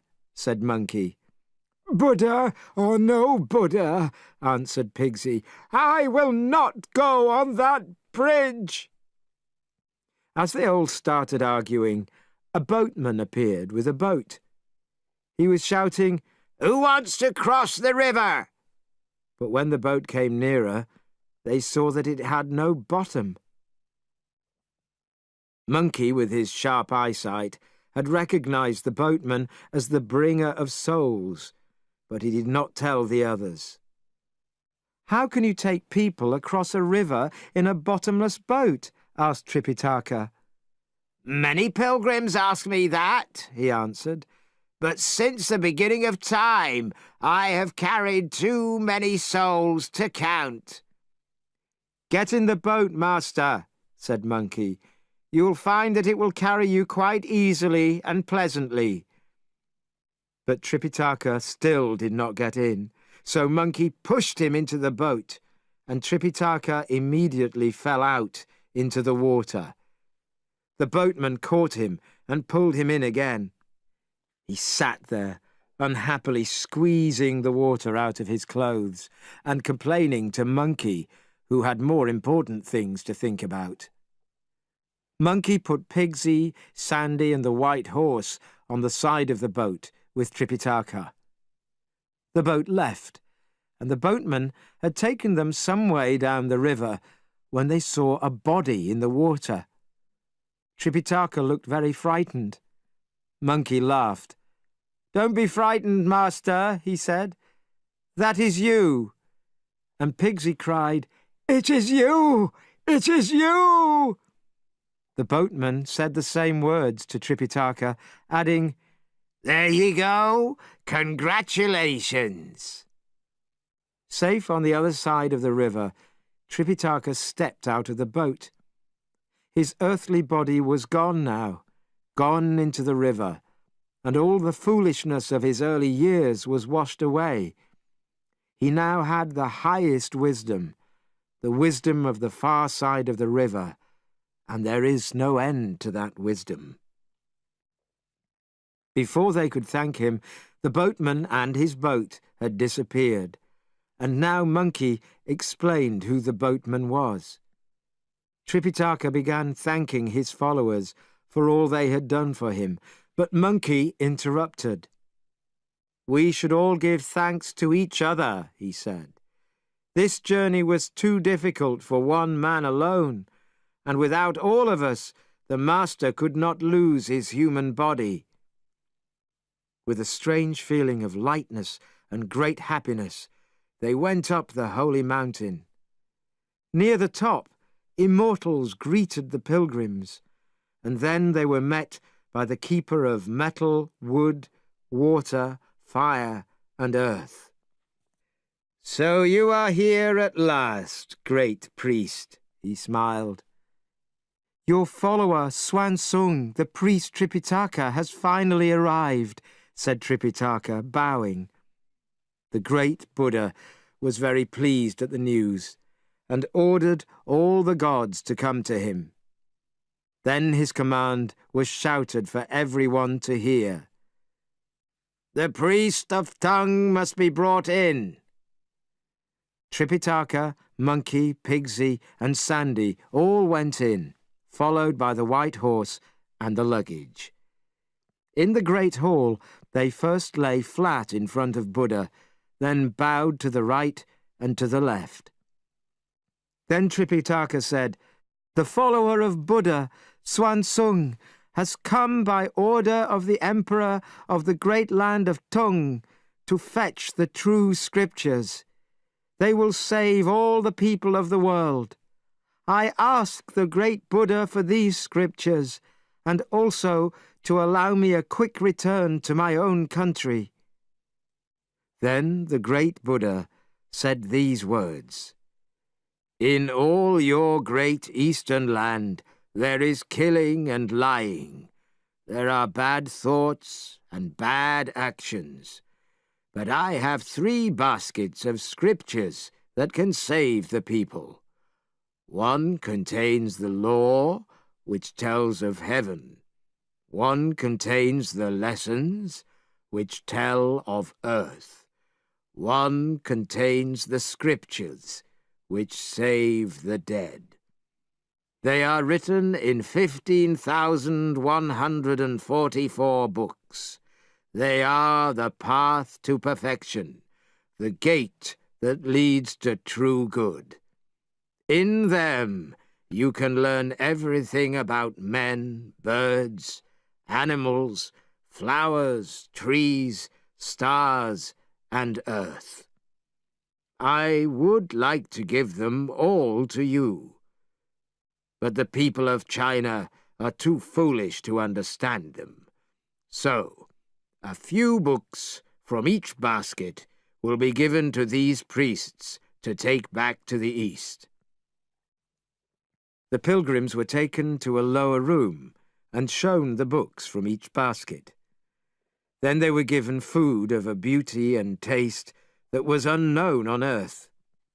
When they had finished eating, 2 followers of Buddha took them to a special room down some stairs. The door was opened, and a magic light filled the room. On the many beautiful jeweled boxes were written the names of the holy books. The 2 followers of Buddha led Tripitaka to the place where the scriptures lay. After inviting him to study the titles, they asked Tripitaka to show them the gifts he had brought for them. They planned to give him the scriptures in return. "I have brought nothing at all for you," said Tripitaka. "On my journey I have sometimes received gifts, but nobody has ever asked for gifts in return." And Monkey, hearing these words, shouted angrily, "Come with me, master. We will see what Buddha says about this." One of the 2 followers said quickly, "There is no need to shout. Come here and fetch your scriptures." The pilgrims hid their anger, put the scriptures on the horse's back, and bowed to Buddha's followers. Then they left, down the mountain. The Buddha of the past was sitting in an upper room and had heard everything the 2 followers had said. He was sure that they had given the pilgrims scriptures with nothing written on them, because they had received no gifts. So he sent a messenger after the pilgrims, and of course, the Buddha of the past was correct. When the pilgrims opened the scriptures, they saw only white pages. Tripitaka cried, "How can I go back to the Emperor of Tung with these? He will think I am laughing at him. He will order my death." "I know the reason for this. Those 2 followers did not get any gifts, so you did not get any scriptures. We will have to go back to the Buddha," said Monkey. They went back at once. "Listen to this," shouted Monkey to Buddha. "They have given us white pages with no words on them, because we did not bring them gifts." "You need not shout," said Buddha, smiling. "I have sometimes thought that perhaps it should not be too easy to get the scriptures. My 2 followers expected a gift because of a bad experience they had. Not long ago, I gave them permission to go down the mountain with some scriptures. After letting Chow read a few scriptures to his people, my followers were given only some rice in return. The result of hearing these scriptures was that his people were protected from all their enemies. Afterwards, I told my 2 followers that they had sold the scriptures too cheaply. So you see, they are not to blame. In fact, these white pages are the true scriptures, but the people of China are not very clever, so they cannot understand such things. You had better have some scriptures with writing on them. This time, Tripitaka offered the two Buddhist followers the only gift he could think of, his golden bowl. He had received this bowl from the Emperor of China, who told him to use it for collecting money from kind people on his journey. The followers accepted the gift, but many of the gods laughed because it was such a small present. As they started to leave again, the goddess Kuan Yin appeared in front of Buddha. "I found this man for you, and he has now fetched the scriptures. It took him 5,040 days. The number of chapters in the scriptures is 5,048. Please allow him to make the return journey in 8 days. Then the numbers will be the same." "That is a good idea," said Buddha. "I will make sure that it is done." Buddha then sent for 8 of his messengers and said to them, "Use your magic powers and carry Tripitaka back to the east. When he has left the scriptures, bring him back here. All of this must be done in 8 days." Buddha's messengers went immediately to put Tripitaka and the pilgrims on a magic cloud, and as the pilgrims flew away, they had little idea of what was going to happen next.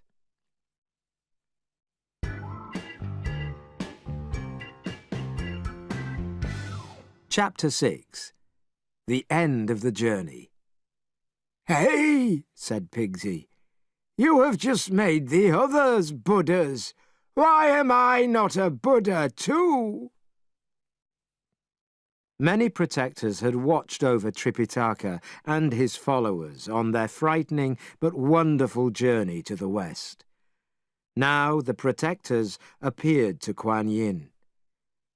"We wish to report that we have followed your holy orders, and without his knowledge we have protected the young priest of Tung on his journey to the west."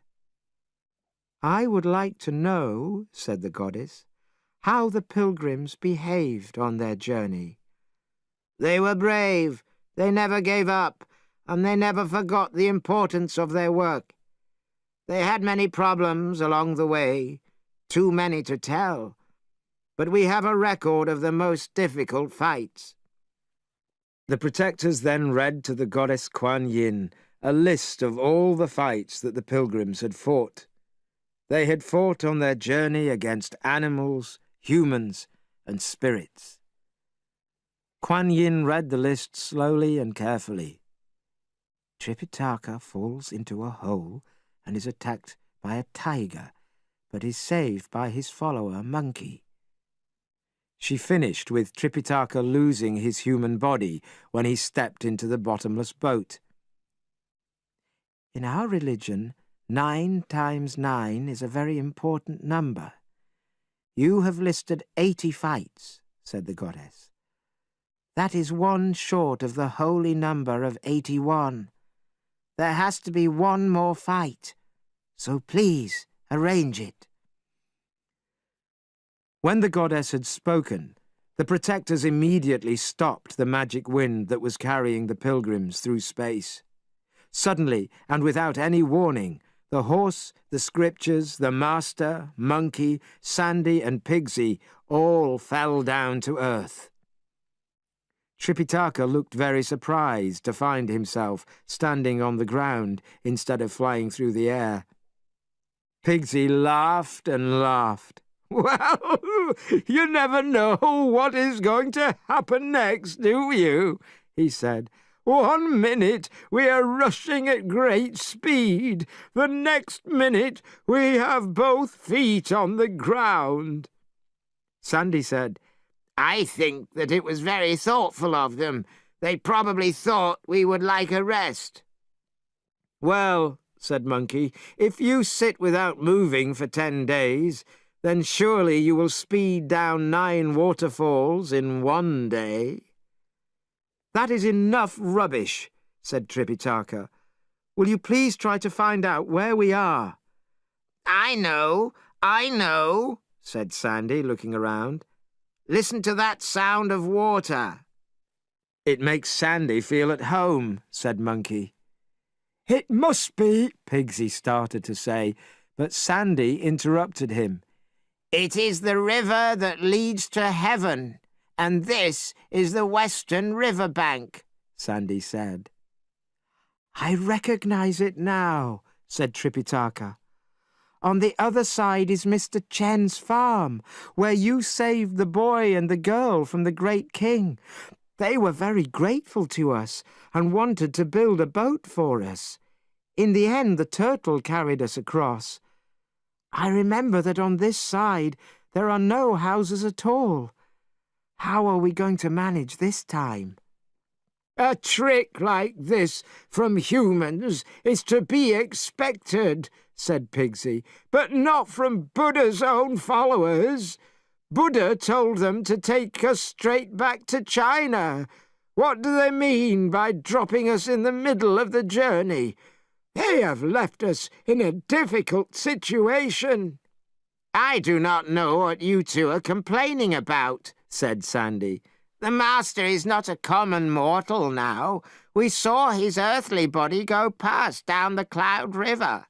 He will not sink into the water this time. With all three of us to help him, he will surely be able to get across. Monkey smiled to himself.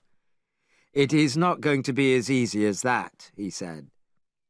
Why did Monkey say that it was not going to be easy? They had enough magic power to cross 1,000 rivers. But Monkey knew that the number 9 times 9 had not yet been reached. He knew that Buddha expected one more fight. They walked along slowly, wondering what to do. Suddenly they heard a voice saying, Priest of Tongue! Priest of Tongue! Come over here! As there was nobody on land and no boat on the river, they were very surprised. But suddenly a large white head appeared in the water. Well, called the turtle, I have been waiting for you all this time. We are very glad to meet you, said Monkey. Come a little closer. Once again, the turtle came out of the river. Monkey led the white horse and then the pilgrims, carrying their luggage, onto its back. Pigsy sat behind its tail, Tripitaka stood on one side of its head and Sandy on the other. Monkey stood with one foot on its neck and the other on its head. Monkey cried, Time to go, old turtle. Go gently. And the turtle swam easily through the endless waters until evening came. But when they were nearly at the far side, the turtle suddenly asked Tripitaka an important question. When I took you across last time, I asked you to find out from Buddha how long I have to wait before I become a human. Did you remember to ask Buddha? Unfortunately, Tripitaka had been so busy with his own problems, losing his mortal body, going up the mountain, meeting Buddha and all his followers, taking the scriptures, that he had had no time to think of anything else. Tripitaka did not want to tell a lie, but he did not know what to say. When no answer came, the turtle knew that he had not asked. It was very annoyed. The turtle did not think it had asked for much, and it was true, it had not. You have broken your promise, said the turtle. Without another word, it dived deep down into the water, leaving the 4 pilgrims, the horse, and the Holy Scriptures in the river. But there was some good fortune in their misfortune. First, Tripitaka was now immortal and could not die under water. Second, the white horse was really a dragon and could swim very well. Third, Pigsy and Sandy were both perfectly happy in the water. Monkey, of course, just leapt into the air and helped his master back to the land. But the scriptures and all the luggage were wet, and as they climbed to the river bank, a great wind began to blow. The sky grew black, and lightning lit up the sky. Tripitaka held the scriptures close to him, while Sandy held the luggage, and Pigsy held the white horse. Monkey knew that this storm was caused by demons who were trying to steal the scriptures. The demons attacked all through the night, stopping only when the sun began to come up. And although nobody could see them, Monkey hit out with his cudgel at them, holding it in both hands, and hitting first to the right and then to the left. Tripitaka, who was already wet from the storm, was left shaking with fear. "Monkey," he asked in a shocked voice, "what does all this mean?" "It is jealousy," answered Monkey. "The success of our journey has put jealousy in the heart of every demon in heaven and on earth, because our power is almost as great as theirs now. It is good that you kept the scriptures close to you. That and my cudgel saved us from losing the holy words." Tripitaka then understood, and he thanked Monkey for his protection. When the sun was hotter, they dried their clothes and the scriptures on a rock. Even today, this rock is called the rock where the scriptures were dried. They also dried their shoes and clothes. When they had almost finished, some workers came past. They said, "Are you not the gentleman who crossed the river to fetch the scriptures from India?" "That is right," said Pigsy. "How do you recognize us?" "We are from Mr. Chen's farm," they answered. "How far is it from here?" Pigsy asked. "If you went about 20 kilometers south from here, you would come to it," they answered. "Let's take the scriptures and dry them at the farm," said Pigsy. "If we go there, we can sit down comfortably and get something to eat." "I'm not going," said Tripitaka. "We can dry the scriptures very well here." But then Mr. Chen himself appeared. "I see that you have got the scriptures," he said happily. "Please come home with me." "Wait until our scriptures are dry," said Monkey. "Then we will go home with you." "I see that your clothes are wet too. What has happened to you?" asked Mr. Chen. Tripitaka explained about the white turtle. When he finished, Mr. Chen again asked them to follow him home. In the end, Tripitaka accepted the kind offer. But when they were collecting the scriptures, some of the paper stuck to the rock, and part of the last sheet of paper was lost. That is why it is incomplete today, and still today you can find some writing on the rock where the scriptures were dried. Tripitaka was very upset. "We were not careful enough," he said sadly. "Don't get yourself so upset," said Monkey. "These scriptures are now as they are supposed to be. Heaven and earth are not more complete. The missing part is a secret, and it is not meant to be read by others. You were as careful as you needed to be. You did nothing wrong." Back at the farm, they were welcomed by everybody there, young and old, and given all the best wine and food. As a Buddha, though, Tripitaka had lost his taste for earthly food, and Monkey wanted only fruit. Sandy ate very little, and even Pigsy ate less than he had before. "I do not know why I cannot eat more," he said sadly.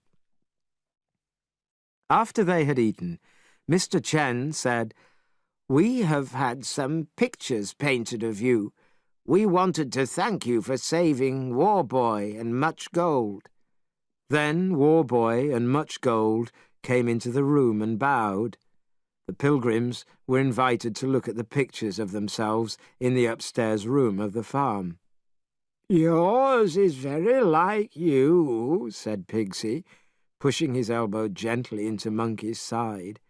"I think yours is wonderfully like you, too," said Sandy to Pigsy.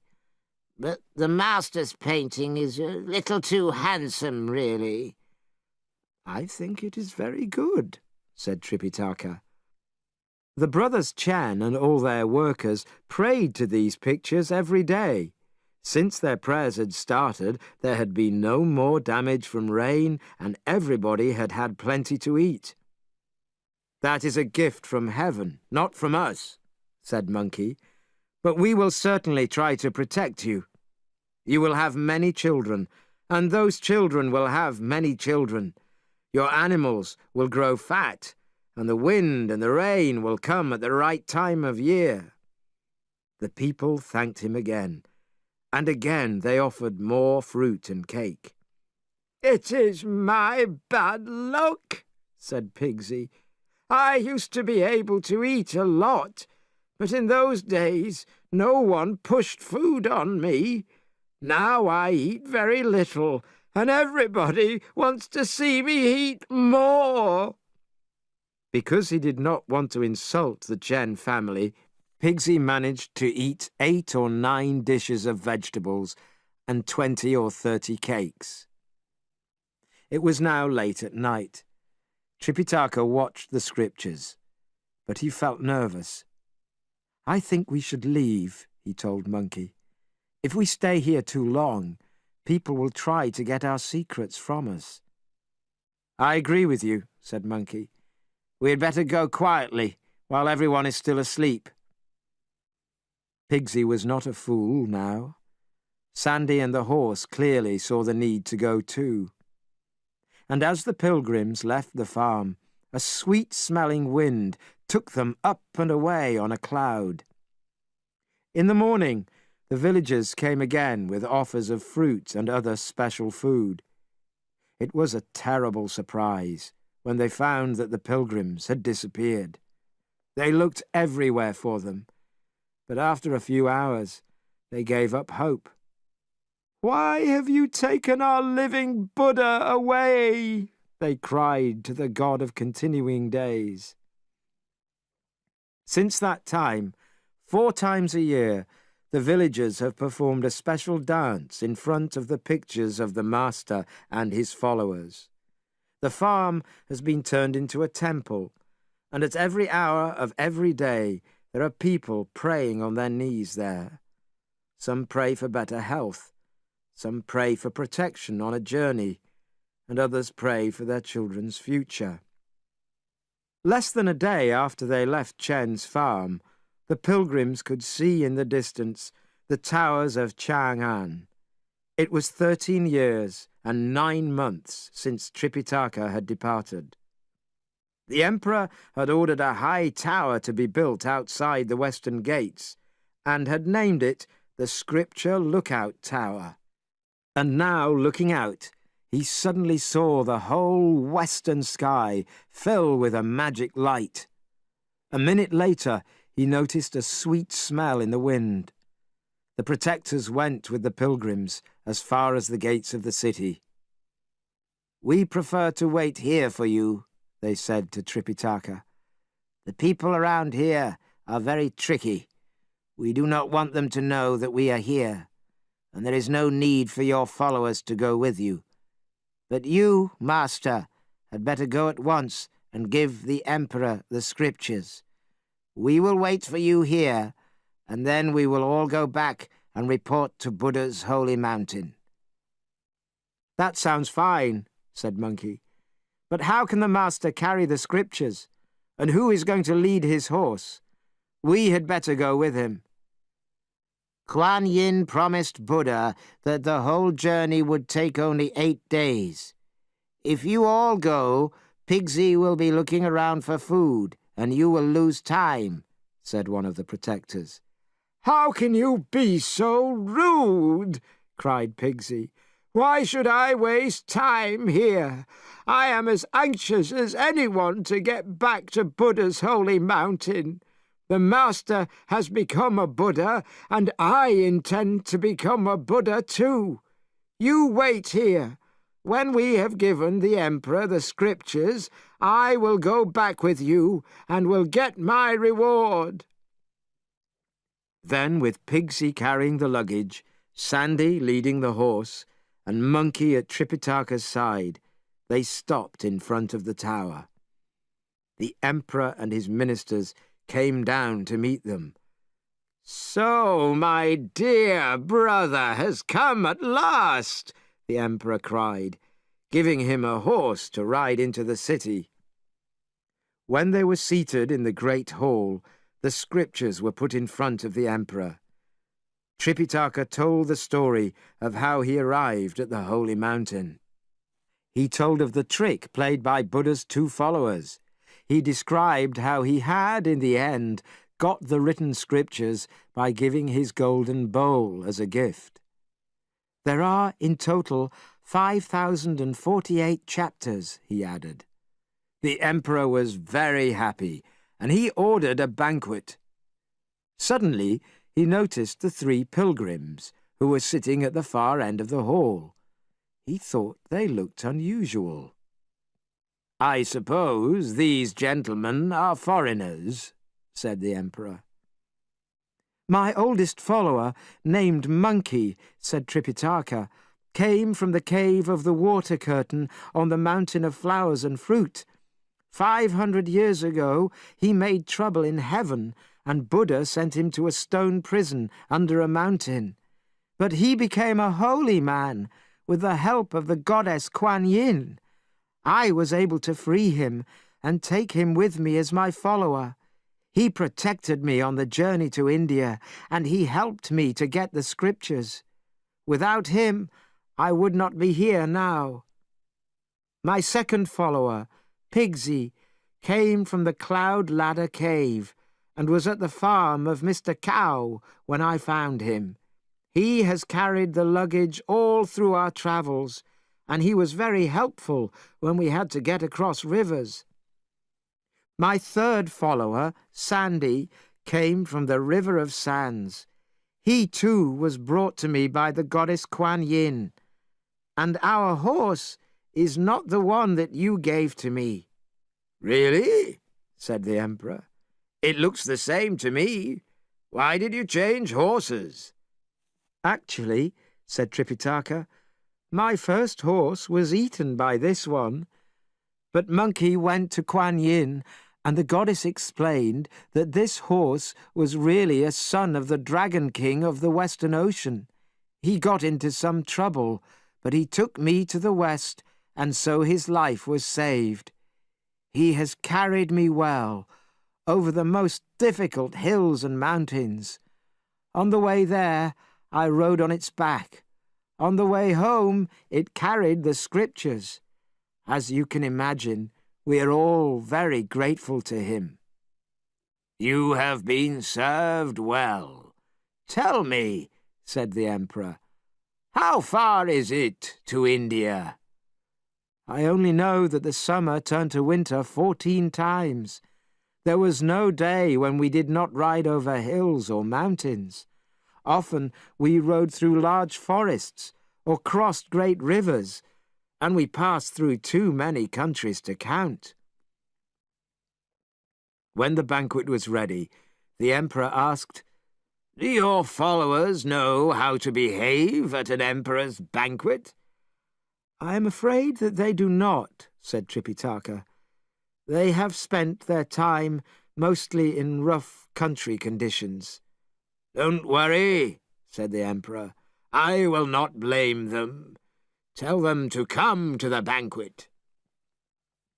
There was dancing and singing and music and food at the banquet, and it was a very happy day.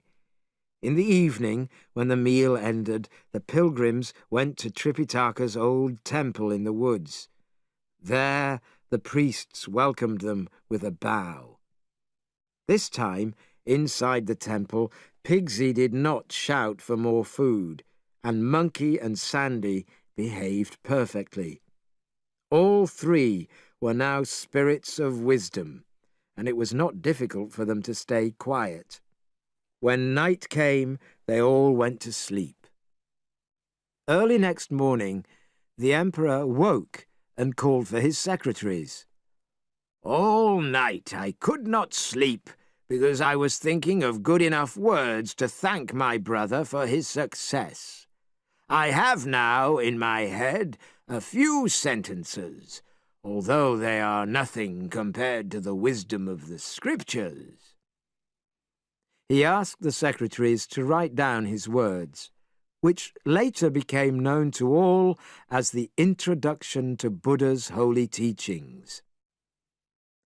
The Emperor then asked Tripitaka to read from some of the Holy Scriptures in the holiest temple in the city. As the Scriptures were so valuable, the Emperor ordered his secretaries to make copies, which were later sent to every city in China. As Tripitaka started reading, he smelled the sweet wind, and the protectors appeared in the air above the pilgrims. They said, "You must all leave the Scriptures and follow us to the west." At once, Monkey and the others, including the white horse, got up from the ground. Tripitaka put down the scripture that he had started reading. He was lifted straight up to the 9th heaven. The Emperor and his ministers bowed low to the ground as they were carried away.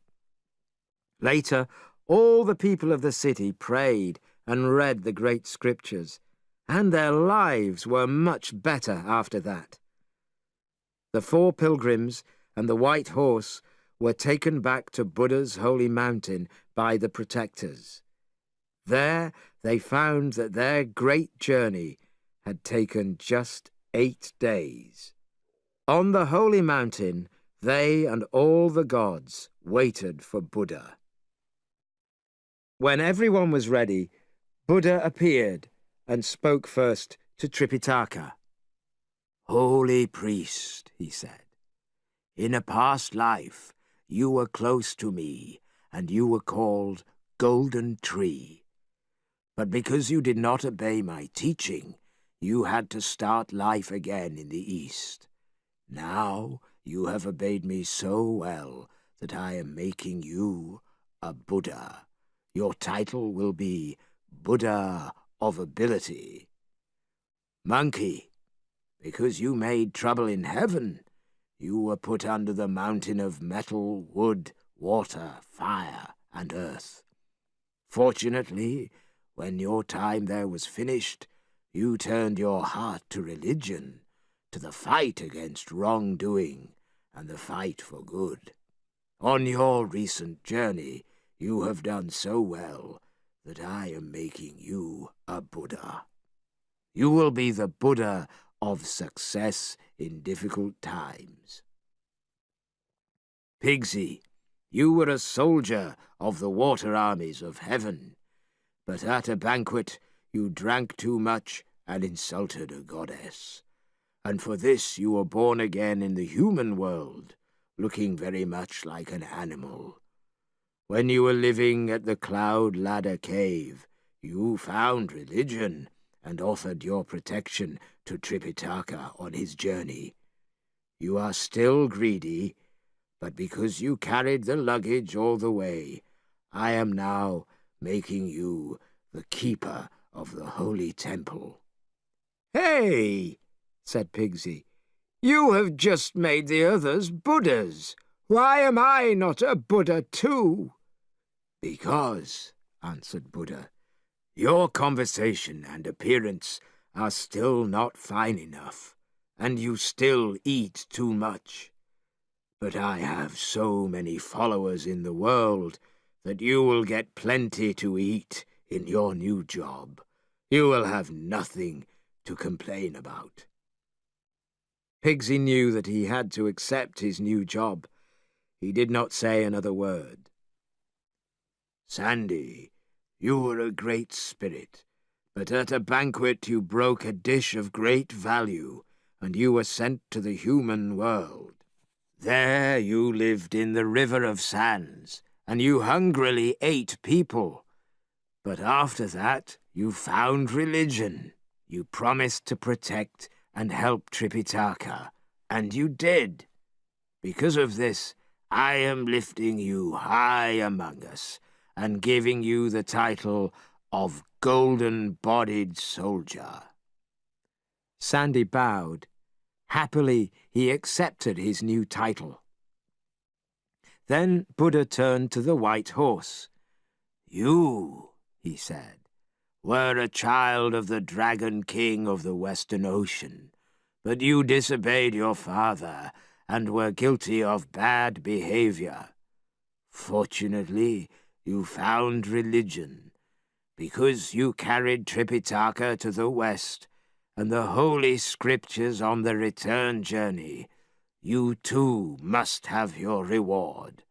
From this day, you will be one of the 8 heavenly dragons. The white horse made a sign to show how grateful it was.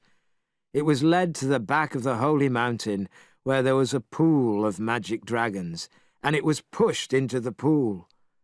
After a short time, it began to change shape, and its coat began to change to a golden color.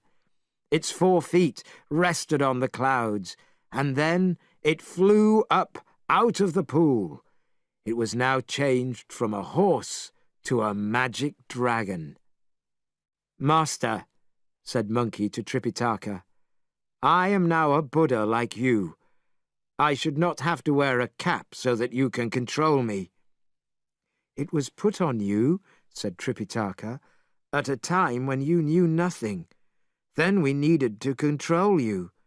Now you are a Buddha, and it has gone.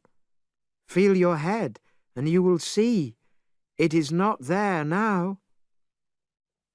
Monkey put his hand on his head. Tripitaka was right. The cap had gone. A grateful smile spread across his face. All the spirits of heaven watched as Tripitaka, Monkey, Pigsy, Sandy, and the horse received their new holy titles. While they went to their places in the great hall, many loud voices began to pray to them.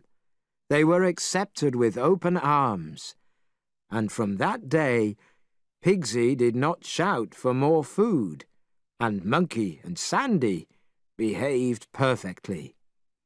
The reason for this was simple.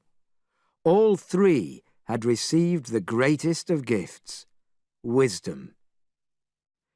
I give this, my book, to you, dear reader, so you can understand the beauty of Buddha's land. It will be a reward for kindness, and it will help with the suffering of the lost souls of this world. I would like to think that my readers will turn their hearts towards the true way and will be born again in the world of true happiness.